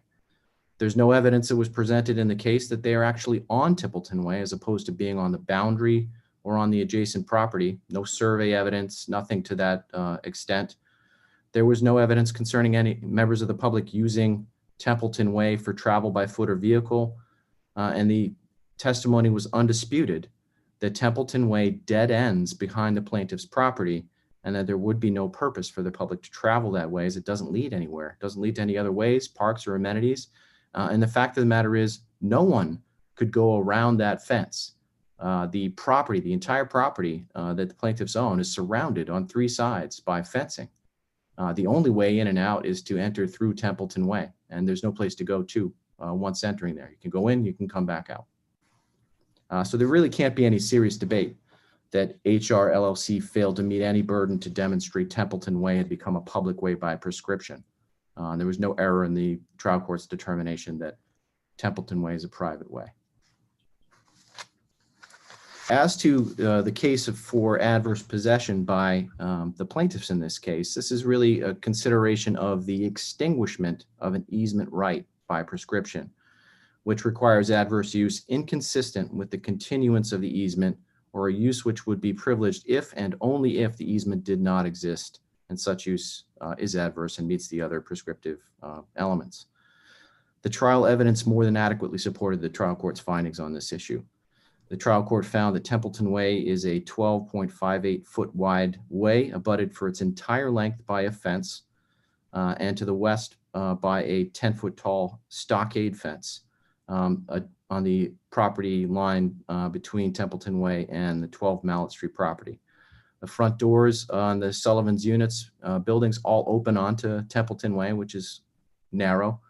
Mr. Sullivan testified that only he and his tenants use it for access to the buildings, primarily on foot, sometimes by vehicle for moving furniture in. He testified that he's at the property almost every day. He's never seen anyone other than tenants and himself using the way. HR LLC offered no testimony whatsoever to any facts otherwise. And the evidence was also undisputed that the Sullivans exclusively maintain the way. HR LLC has never done any maintenance work or paid for any maintenance work of the way. And the trial court also correctly found that the fence between the way and HR LLC's lot, which has stood on that boundary continuously since at least 1985, prevented HR LLC and its predecessors from making any use of Templeton Way for passage by any means. And there, as discussed previously, there is no basis for a conclusion that Templeton Way somehow became a public way that would have the effect of frustrating this case for prescription. Similarly, the court was correct in its determinations regarding abandonment of the defendant's rights in Templeton Way. The Massachusetts courts follow the restatement of property of servitudes concerning modification or extinguishment by abandonment. And that section reads that a servitude benefit is extinguished by abandonment when the beneficiary relinquishes the right created by a servitude. There must be some showing of intent to abandon an easement by acts that are inconsistent with its continued existence. And those facts are present in this case.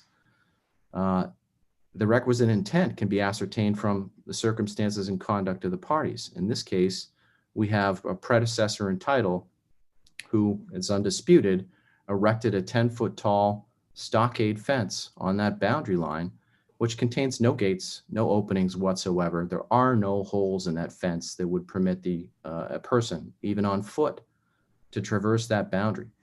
And while that may have been the case that Mr. O'Callahan suggested a prior fence at some previous point in time had gates or openings, the fact is undisputed that for approximately 35 years, there was a solid fence on that boundary erected by the property owner at 12 Mallet Street that prevented any access across either way, leaving the Mallet Street property to access Templeton Way or entering the Mallet Street property from Templeton Way. This is a case that is very similar to the authorities that the trial court relied on in reaching its conclusion. And the trial court cited this court's decision in Casey versus LaCourte family. In that case, the defendant owned a property abutting away. The predecessor in title, which was the Archdiocese of Boston, owned that property. And sometime during the Archdiocese ownership, it installed an iron fence with no openings on that boundary. And at some point thereafter, the Archdiocese replaced that fence with an 8 to 10 foot chain link fence topped with barbed wire. The plaintiff in Casey parked cars on the way and paid to pave and clear snow from storms. The Archdiocese never contributed to any maintenance. And in upholding the land court's determination in that case, the court stated that a conclusion that the Archdiocese abandoned its rights was compelled based on the prolonged lack of use, the maintenance of successive fences, the blocking of the way by parking of cars and use by the plaintiff, the Archdiocese failure to object to the plaintiff's use, exclusive use in essence, and the Archdiocese lack of any contribution to maintaining the way.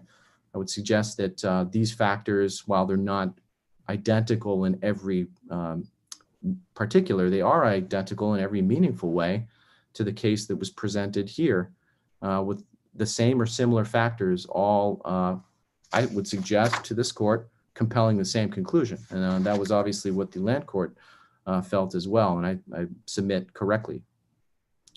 This court reached a similar result in another case, LaSalle College.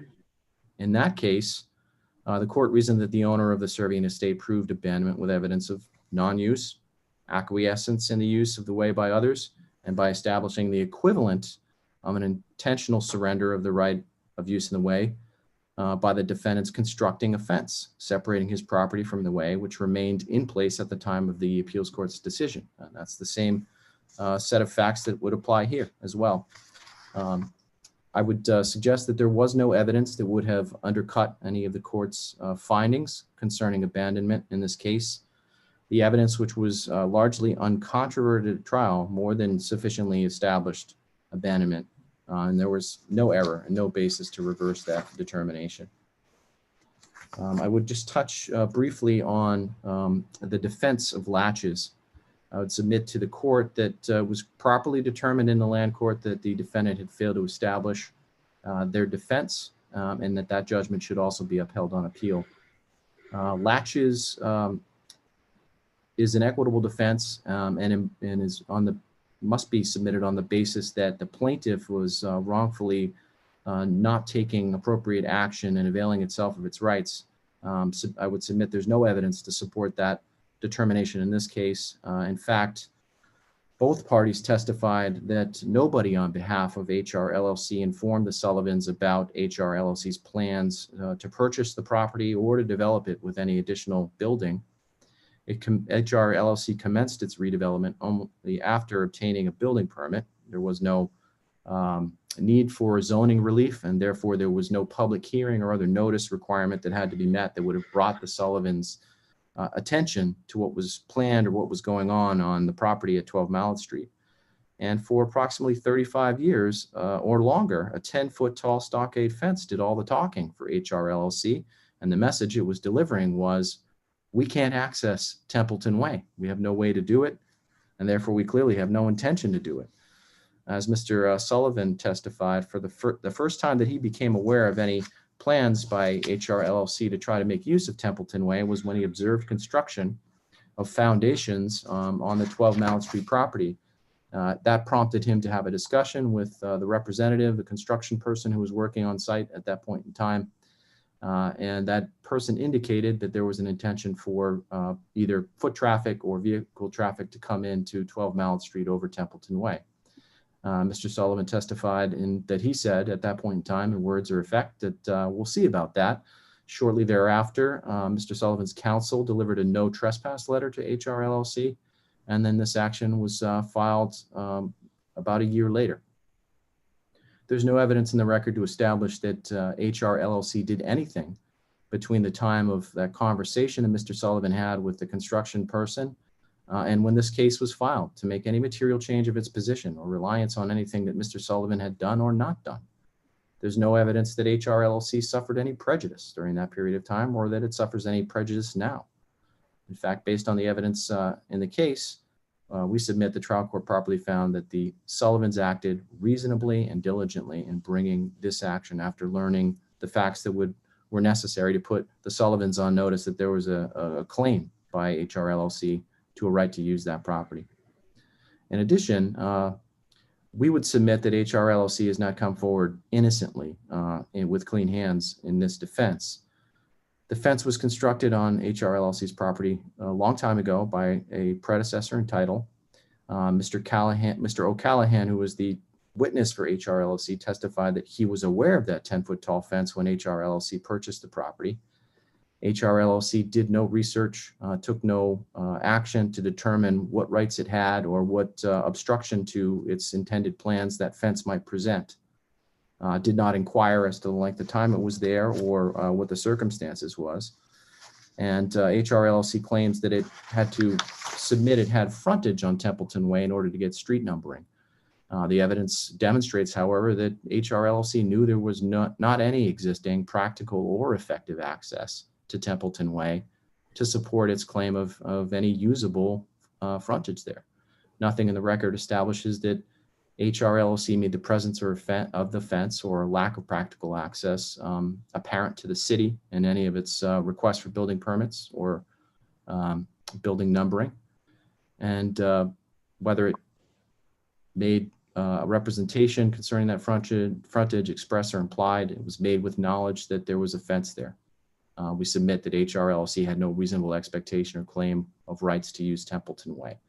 And ultimately, for those reasons, in addition to the failure to prove that there was notice by the Sullivans or any lag in action, HR LLC ultimately failed to identify any basis for its laches defense. And we submit that that was also properly decided by the trial court. All right, time having expired.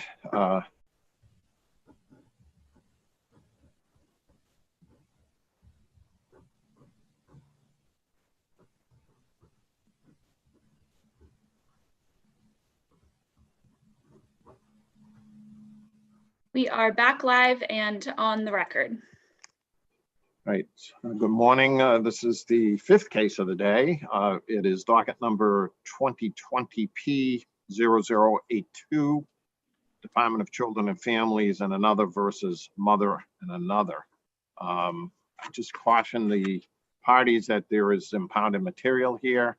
I know the mother was present, but because of some technology issues, we were not able to bring her live to the Zoom hearing. With that said, we'll begin the argument. Be back now. Thank you. Good morning, Your Honors. My name is Attorney Bagnall. I represent the mother in this case. And respectfully, I'm here to request that this court reverse the decision terminating her parental rights.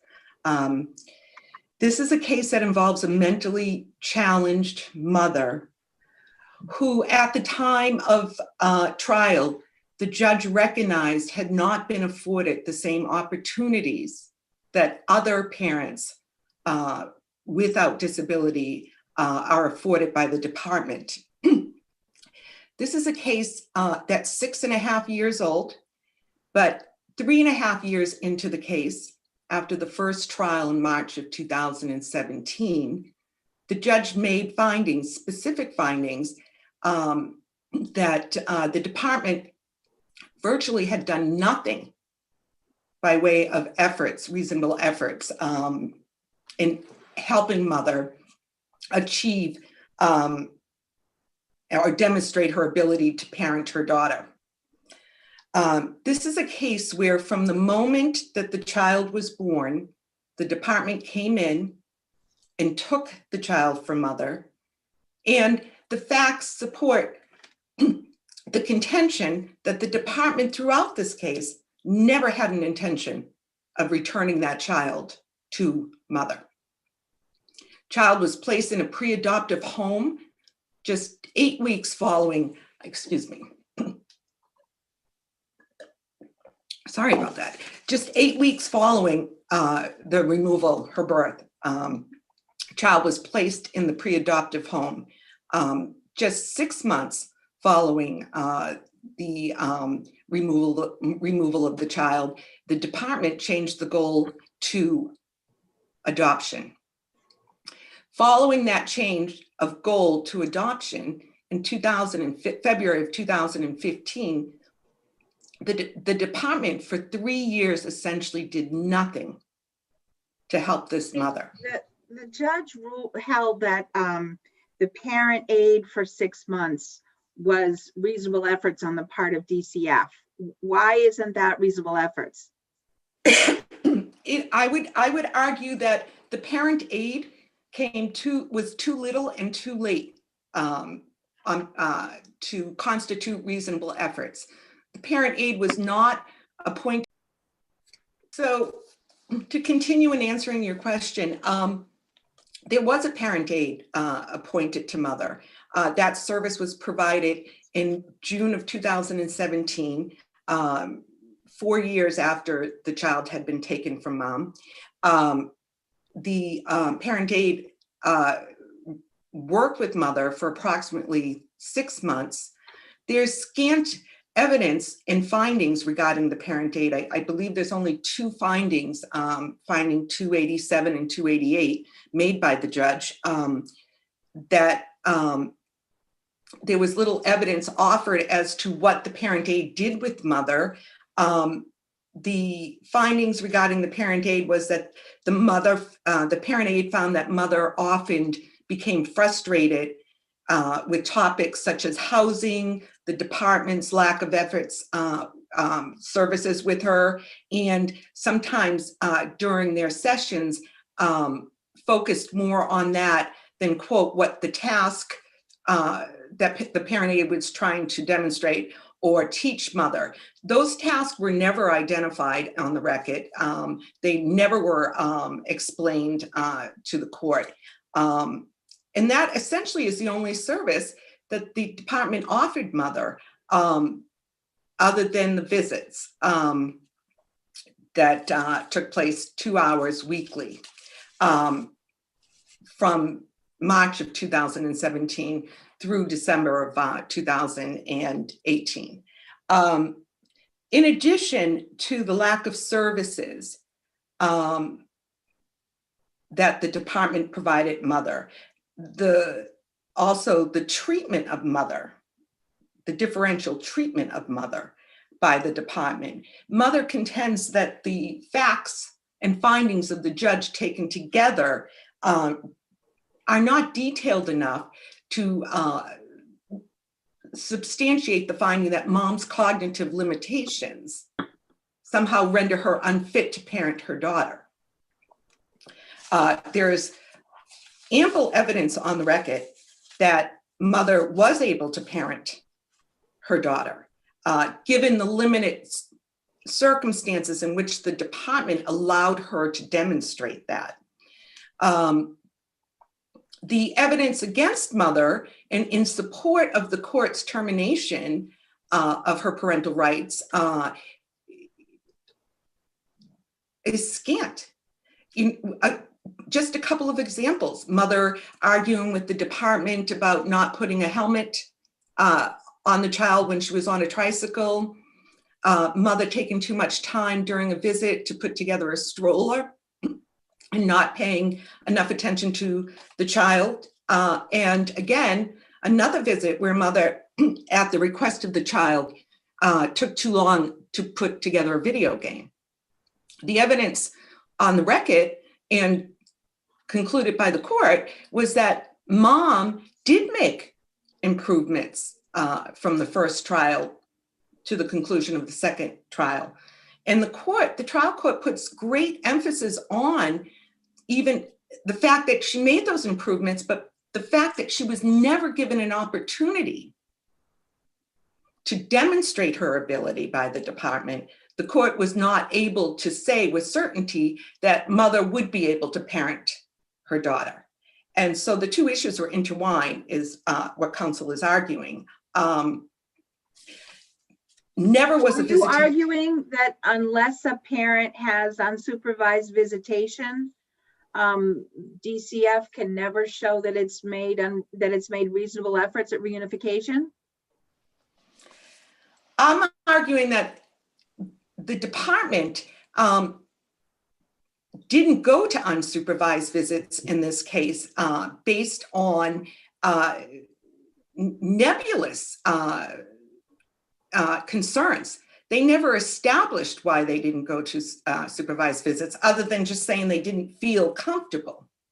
And they never made efforts to get mother to unsupervised visits. You know, at the time, mother was living in an apartment in a program, one that she on her own initiative sought out. And it was an apartment and program that mother could have been reunified with child. There was supervision provided to mother through this program. And mother was living with a roommate. Mother was caring for the roommate's child.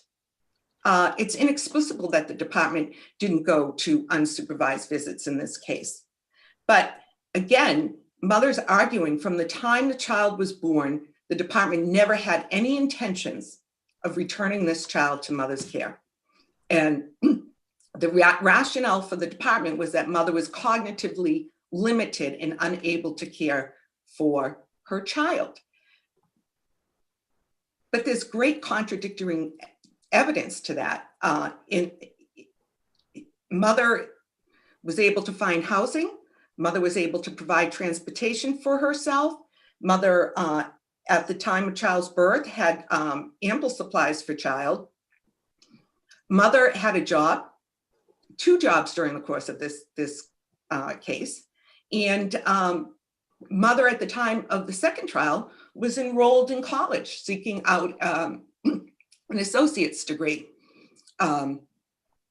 Evidence points to the fact, ample evidence points to the fact that had mother been given the chance, she would have been able to demonstrate that she could have cared for this child.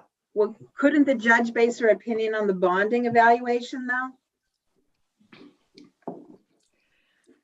Mother argues that, again, 6.5 years this case, Your Honor, has been going on. The bonding evaluation, Mr. Barry, I believe is his name, occurred 5.5 years after the child was taken from mother and placed into the pre-adoptive home. Well, the bonding expert certainly concluded that it would be detrimental to the child to remove her from the pre-adoptive home. The record is absent of any type of effort that could have been made to alleviate those concerns. There was no effort made to alleviate those concerns regarding the bonding issue with the pre-adoptive. And in fact, the court found that there was a significant relationship between mother and her daughter, significant enough to warrant the post-termination visitation order. I would point the court's, I'd point your attention to the fact that in April of 2018, the child at a doctor's appointment went up to mother and said, "Hi, mommy." She knew as late as April of 2018, I have to apologize, that mother was her mother, her biological mother. But I would argue that in accordance with adoption of Catherine, that the department and the professionals involved in this case had an obligation to address how possibly they could have eliminated the concerns brought up by the bonding expert if the child were transitioned back to mother. And that did not occur in this case. Again, no efforts by the department in this case to alleviate those concerns. And I would argue great effort on the part of the department to make it so that this child, an expert would find that there would be some detrimental impact to the child should she be removed from the pre-adoptive home. But that in and of itself, I'd argue, is not enough to warrant termination of mother's parental rights.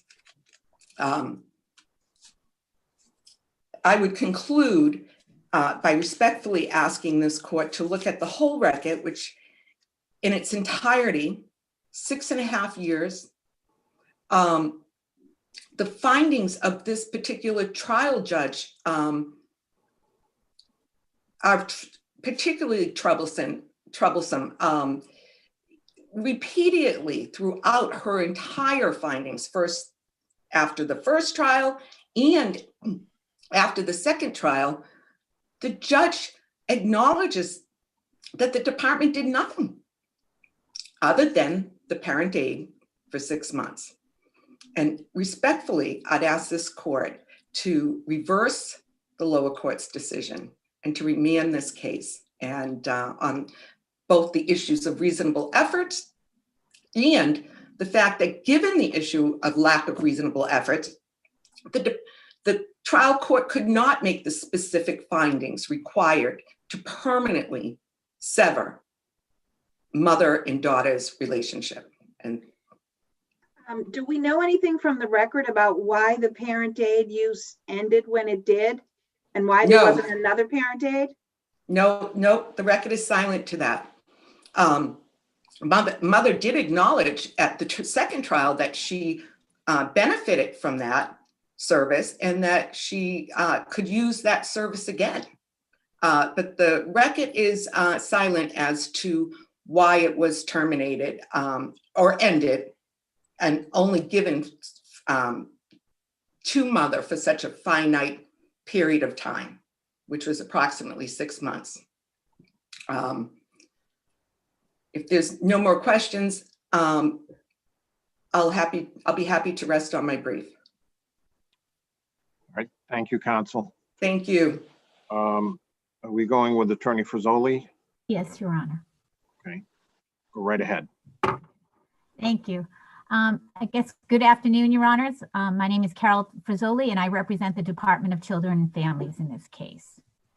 The trial court properly determined that clear and convincing evidence established Mother's parental unfitness, where Mother was not able to provide this child with the level of care she requires, and Mother was unlikely to become fit in this foreseeable future, and that ultimately it was in the child's best interest to terminate parental rights. As you are aware, there were 2 trials in this case. The department did seek termination in the first trial. And although the judge agreed that the mother was currently at that time unfit to take custody of this child, the department did not use its reasonable efforts in order to provide Mother the opportunity to reunify with her child. So after the first trial, the department offered, as my sister has spoken about, the parent aid for 6 months and also extended visits. Now, the parent aid, there is, again, findings and testimony about that while working with the mother, there wasn't that progression that they saw because, again, the mother would get frustrated on a particular issue. So the progress they were to make in that particular meeting did not work. However, the parent aid did assist in visits because she met with Mother on a one-on-one basis and then also helped supervise the visits with the ongoing social worker. Now, when we talk about Mother's cognitive delays, there is, in this particular, a nexus between that and her unfitness. Now, some of the visits, and this is not just based on the testimony of the department. What also was evident in this case was the trial court appointed a guardian ad litem, and there was a court investigator appointed. And again, the bonding expert, Dr. Merritt, was also part of the case and observing visits. Right. In fact, the GAL, which was appointed by the judge. Counselor, the guardian ad litem said that Mother appropriately took unsafe activities from the child and redirected her attention when necessary. She opined that Mother made noticeable strides. So that doesn't seem like clear and convincing evidence of unfitness. Basically, you've got 2 or 3 visits where she was fixated on something else, but there was no danger to the child whatsoever. So where is there clear and convincing evidence of unfitness in this evidence here? Certainly, Your Honor. So with respect to the guardian ad litem, further on, because one of the purposes of the guardian ad litem was to see if there was settlement and to look and see, because at that point there were supervised visits. And one of the conclusions of the guardian ad litem, after viewing 2 or 3 visits between the mother and the child, is that Mother had never progressed to a level where it would be safe for her to have unsupervised visits. So that was the ultimate conclusion. Where is that in the findings? Where did the judge credit that? In the guardian ad litem report, that was just a court document, Your Honor. So where did the judge credit that? I don't believe the judge, there were, oh yes, I believe finding number 326, where the GAL, where basically the trial court referred to the GAL's unsupervised visits would be extremely traumatic to the child.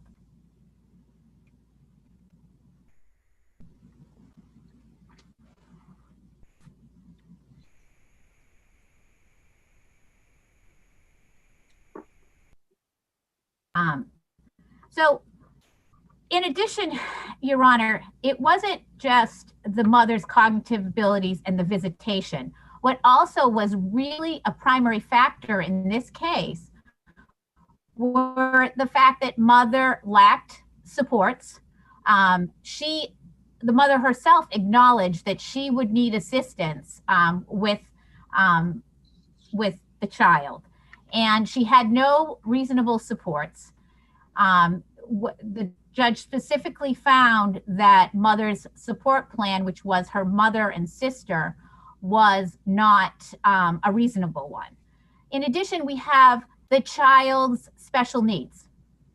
This child had global delays. She had speech delays. She couldn't even be in a normal preschool program. What they had recommended was a therapeutic preschool for her. And she tantrumed. And mother, and there's many talking about the different visits on mother, how being able to not able to handle that tantruming. Because very often, as one of the major things that's you see in the bonding evaluation, one of the observations of the visits, the expert, Dr. Merritt, came to the house, or came to the program, which the mother had been placed at.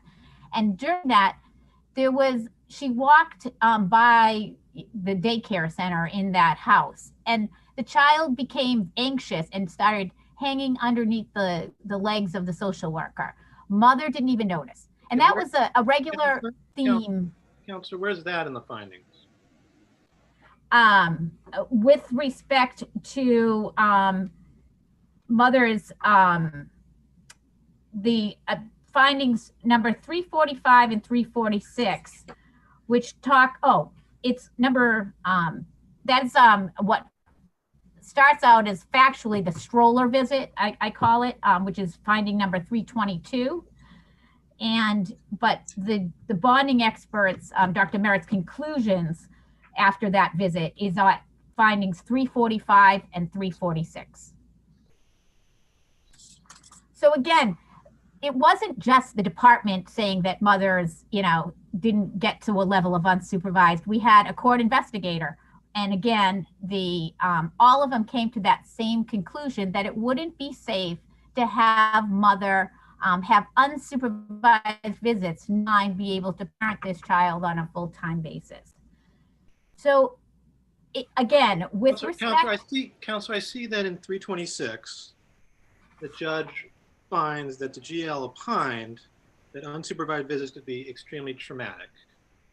Judge doesn't credit that or say that she agrees with that opinion, but at least states that. Is there any place else that I'm going to find a finding in these findings that unsupervised visits would be unsafe or unwise? Again, at findings 345 to 346, which refers to the bonding eval, which was an exhibit at trial. In that bonding evaluation, there is references, and the bonding, she comes to the same conclusion that this child, there shouldn't be unsupervised visits. And again, even the court investigation, which is a court document, which is not evident in the findings, but in the court investigation, which is part of the evidence in this case, she references that the visits which were in the community, you couldn't get a good measure of mothers. So she said after her recommendation, they moved the visits to the home. Counselor, if you're telling me that there's evidence in this record that's not in the findings that shows unfitness, don't we have to send it back? How can we, if the findings don't show unfitness, how can we affirm? Your Honor, I respectfully disagree that the findings don't show unfitness, because again, if you look at the culmination of all the factors, the ability of mother not to be able to, she doesn't have the skills to be able to deal with this child of special needs. There's findings from that basically mother herself acknowledges to parent this child successfully, she needs a support system. The trial court did not find that support system. That's finding 296. There is findings that about mothers, about the social worker's observations. Most of the findings, again, are from 289 to 346, which show the unfitness with respect to what mother's abilities and her ability to manage during visits. So again, as my time is running out, this is not just what we also have to address is the reasonable efforts. The reasonable efforts do not affect the termination. That's the adoption of Iona case and adoption of Uday. Even if the trial court, if this court finds that the department did not use reasonable efforts, that does not usurp the termination of parental rights. Counsel, how, in the judge's conclusions of law, she says in a couple of places, I think it's paragraphs 10 and 31, that the mother is unavailable. She uses the word unavailable instead of unfit. Do we know that she's using the right standard? And what about the fact that she doesn't cite to specific factors under Section 3C? Yes, Your Honor, with respect to the case of adoption of, custody of Kaylee, Your Honor, talks about, it's not, although she doesn't specifically say 210, if Your Honor, in my brief, I cite it is, form over substance. She does detail pretty much the findings under 210 of 4 separate factors, which are relevant to this case. One of the things I was confused about, at page 40 of your brief, you said that the factors that were relevant here are 5, 6, 7, and 12. But as I read it, factor 5 is for a child under 4. And factor 4 is for a child 4 or over. And then you go on to say that this child is 4. So why wouldn't this be a factor 4 case instead of a factor 5 case? I believe, Your Honor, that's an error in my brief. I should have factor 4. At what point is the age of the child considered? Is it at trial? Again, and I believe that's why, yes, it would be the age at trial. And I think she had just turned 4, Your Honor, prior to trial. So so I think it was the age we used based on trial. Thank you. Okay, thank you. Attorney Kiefer. Yes, good afternoon, Your Honors. Mara Kiefer here for the child, AC. Child supports the termination of parental rights and remaining with her pre-adoptive family. Today, the child is 6.5 years old. Her 7-year birthday is coming up in June. She's in 1st grade, and she knows this pre-adoptive family as the only family she's ever known. She's been living with them since she was 2 months old. And so what I'm here today to do is to stress on behalf of the child that if a forced return of custody to mother were made, that it would be severely traumatic for this child, and it would not be in her best interest, number one. And number two, I won't get into the argument of reasonable efforts or a meaningful connection between whether or not the mother's mental health limitations has a nexus between her ability to parent the child. What I'm here to stress is the child's welfare. So I'm focused on the cases that talk about even if reasonable efforts were not made at this juncture, at 6.5 years of age, if a forced removal were to take place, or even a substantial change in the custodial environment, that severe trauma would result for this child. This child has her own substantial mental health deficiencies. She's on an IEP. She is struggling in school. She's in a special setting. Simple things like just going to the dentist are an arduous task. It takes hours to put her shirt on, her tantruming, and rises to very high levels. And she requires not only a competent parent, but professional care as well. And Counsel, could I interrupt? You know, I understand it's the best interest of the child. And I understand, you know, Attorney Bagnall made an argument that basically from the get-go, this child was removed from the mother, and it was, although not her words, they weren't going to give the mother this child. And so it's now been to a point where the child has been with the pre-adoptive parent, and any removal would cause some trauma. I mean, if the department didn't use all their available means to help the mother, couldn't this be a bad message we send by saying, take the child away, let them develop a bond, don't do anything with the mother, and then it's too late to try to give the mother the opportunity again? And the court raises an extremely sensitive and genuine point. And yes, it could send a wrong message or a bad message if we didn't also balance the mother's rights against the welfare of the child. And we are where we are today. I mean, here we are, she's 6.5 years old. So really, what is the right thing to do at this point? This is a tough case. It's a really tough case. Counselor, what do we do with the fact that the findings are full of findings about the inadequacies of the pre-adoptive family? We have findings about missing daycare, being removed from the Quincy Public School daycare system, delays in getting early intervention services, 5 instances of injuries, the fact that the foster mother brings the child to work sometimes.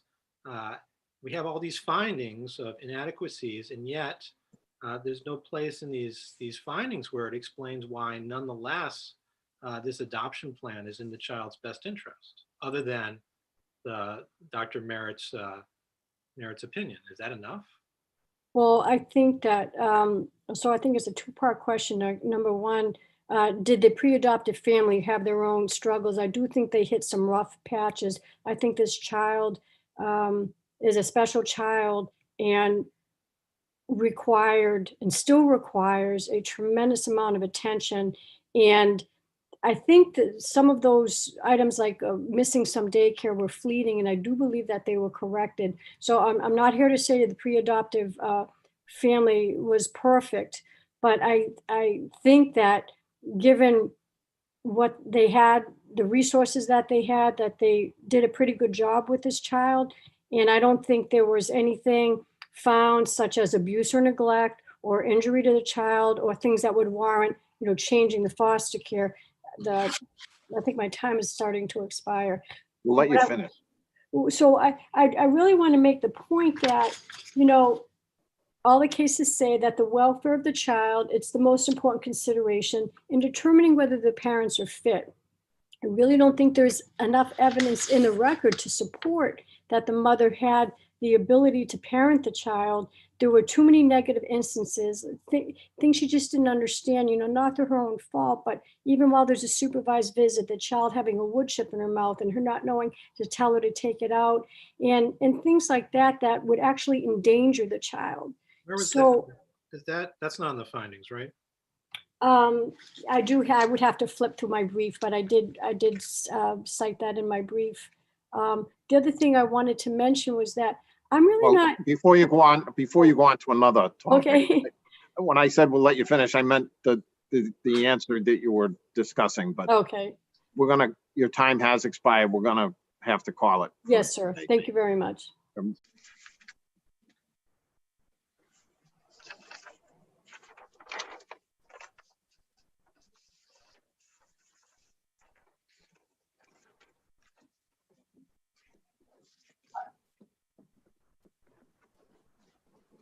And we are back live and on the record. All right, we've now reached the last case of our sitting for today. It's docket number 2019 P1690, RP versus JP. Attorney Gomes. Good afternoon, Honorable Justices of the Massachusetts Appeal Court. My name is Attorney Nicholas Gomes, and I represent the defendant in this action. I am asking you to respectfully review a restraining order that was issued against my client going back to July 3rd of 2019 out of the Wareham District Court. From a procedural standpoint, that restraining order was extended during the pendency of this appeal, which was filed in December of 2019. And the extension date hearing of January 2nd, 2020 occurred, and the restraining order was not extended and terminated on that date of January 2nd, 2020. At the time of my filing this appeal, was there a hearing on the 2020? Yes, Your Honor. It was a full hearing and both parties appeared. And what was the did the order? Do you know if the order ordered that all records in the police department and the clerk's office be removed? I do not believe that was incorporated into the order, Your Honor. But it's something that I'm looking at. So that time frame of January 2nd, 2020, I believe is instrumental to this case because the plaintiff in this matter also filed an application for a restraining order with a hearing date of January 16th of 2020 that was found to not have probable cause. And that criminal complaint was an allegation of a violation by my client of this very abuse prevention order that I'm appealing. But we don't have that before us. We don't have that docket or any of those entries about those events, right? Yes, Your Honor, that is accurate. And the timing of those events were simultaneous to my December 2019 filing. So they were, and I veered to the court essentially that those were nothing more than further efforts to seek to get my client in trouble. Right, but let's focus on your argument before us today, though. Yes. So here, Your Honors, I would like to first go over the two main arguments. My first argument is that the lower court erred in assessing the credibility of the evidence. At issue in this case is a single act in an allegation that my client turned on a water spigot that caused property damage. And then my second argument is taking that fact as truth, that if my client did turn on that water spigot, the very fact of turning that water spigot on alone is insufficient to arise to the level of danger required under Chapter 209 to reasonably find that there was a substantial likelihood of immediate danger and harm. So first, I have a question for you about your issue 1. At page 5 of your brief, you say that there's no credible evidence that the defendant committed the single act alleged in the appellee plaintiff's affidavit. Is that affidavit before us? No, Your Honor. In here, it was not included in any documents provided by the court either, I will know. Well, it was before the trial judge, or the district court judge, wasn't it? Yes, Your Honor. So why isn't it before us? I do not know why the affidavit was there. There were several issues. I had to get the transcription redone on this case, and because of its urgency, I wanted it heard rather than creating any procedural issues of the documents being not in the courthouse. And I do not know why. But how do we know there's not something in the affidavit that gives us that link? In here, I made the judgment because of the transcript of the record seemed accurate, and the judge took special care with the pro se plaintiff to get her testimony at the hearing. No, I understand, but doesn't a judge have the affidavit and the ability to have a live hearing and ask questions? I mean, doesn't the judge use both document and testimony to make his or her decision? Yes, Your Honor, that's So- absolutely so We standard. don't have everything. You're asking us to consider that there was insufficient information, and we don't even have one of the pieces that the judge considered. It may not contain anything more, but we don't know that. Your Honor, I am comfortable before you today focusing on the record as created by the court and submitted to you, or submitted to me and then submitted to you. But the record as created by the court includes that affidavit. In other words, if you look at Mass Rule of Appellate Procedure 18, that puts the burden on the appellant in any case to go to the clerk's office and get copies of whatever documents are relevant to the appeal and include them in the supplemental record appendix, because the appellant knows what the issues are. The clerk in the district court doesn't know what the issues are. And if the clerk leaves something out, like the affidavit that's necessary for us to decide the appeal, we don't know what's in that affidavit. For all we know, it says your client did something really terrible. I would aver to the court that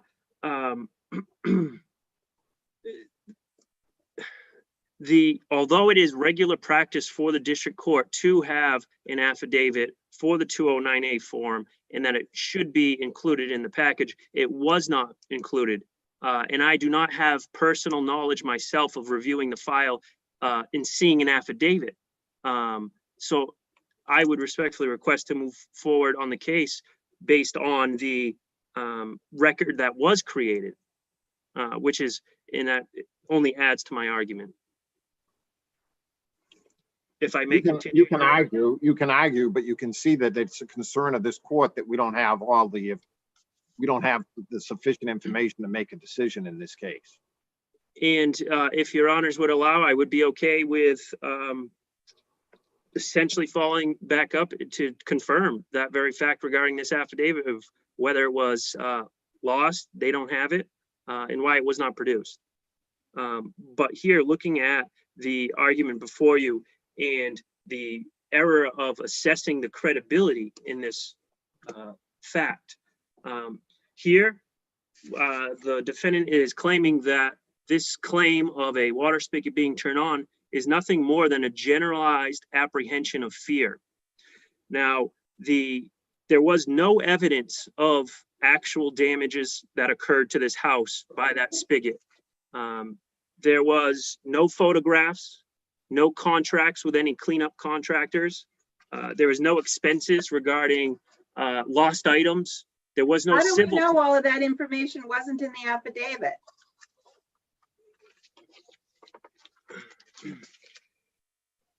Your Honor, the record that I have, in the same record that is before you, does not contain an affidavit. So we don't know if there is even an affidavit at the district court. Well, at page, record appendix, page 11, the judge says, so this is the 10-day return on the order. Let me read your affidavit and I'll have some more questions. So the judge in issuing the restraining order had the affidavit. I understand, Your Honor. And if that is the case, then I will do what I need to do to make sure you have that. And I would respectfully request the opportunity to do so. Didn't you read the affidavit before this hearing?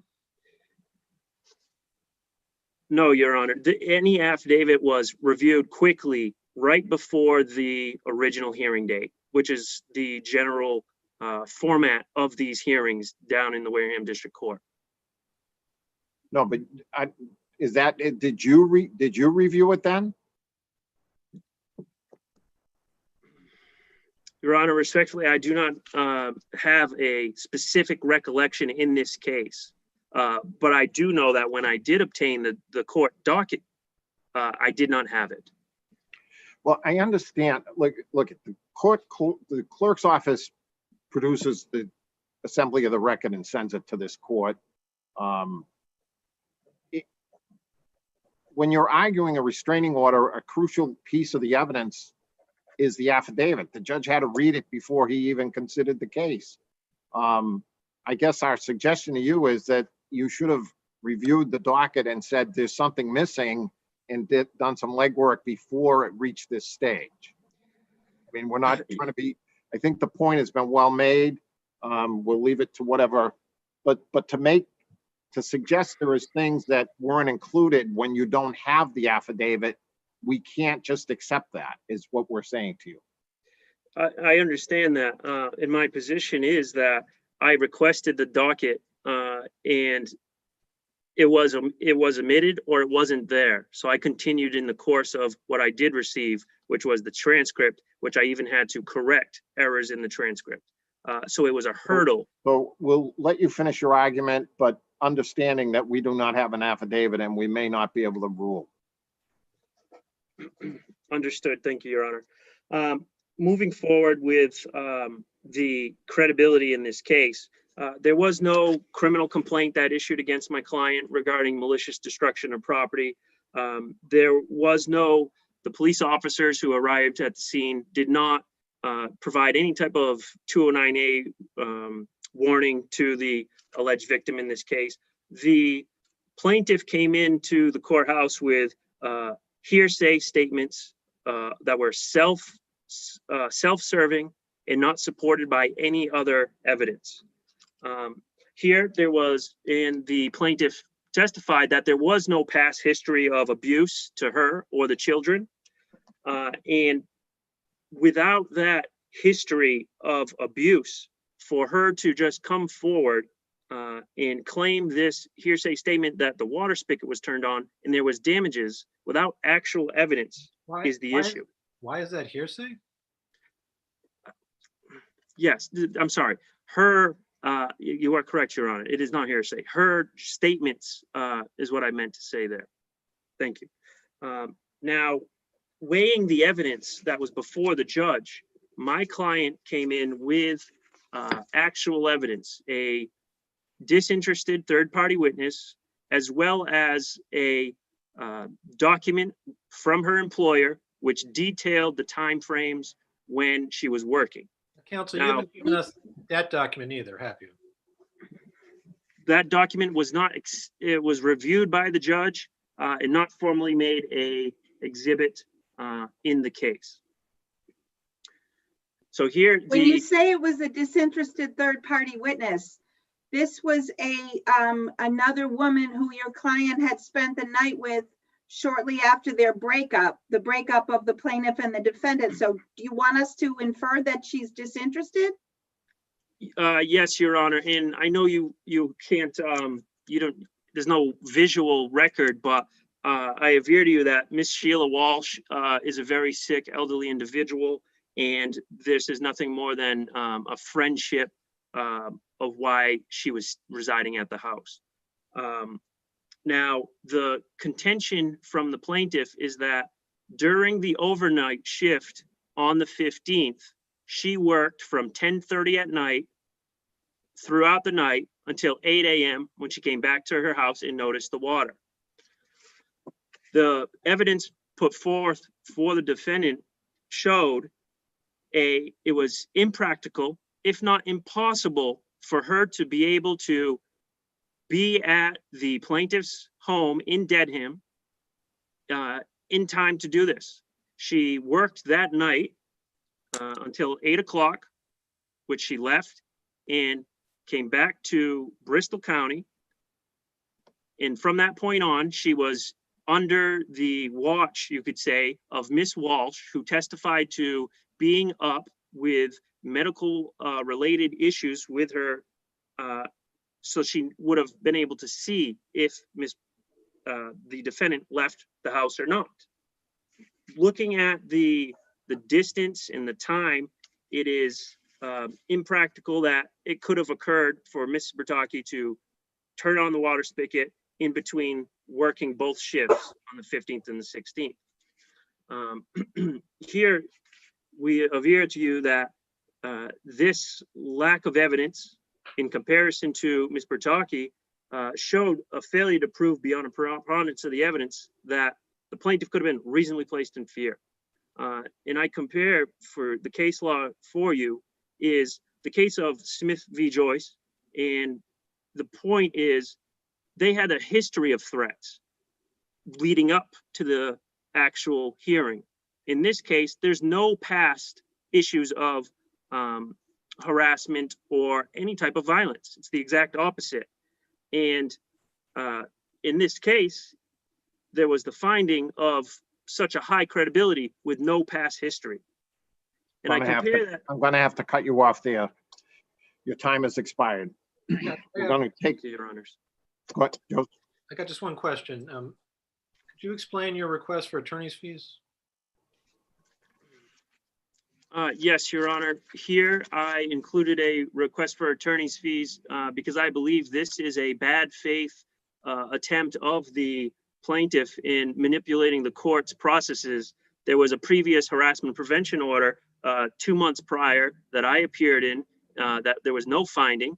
And then she forum shopped, went to Wareham, and although it did issue, I believe there's evidentiary issues before you here today.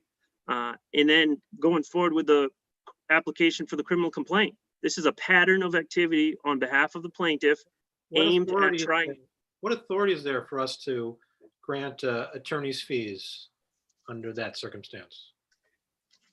Your Honor, I believe this would fall under the realm of a frivolous use of the court. But you're the only one using the court right now. Yes, but it is necessitated by the lower court actions in the plaintiff's filings therein. Are you arguing that your client was entitled to workers' compensation in this situation? No, Your Honor. No. All right.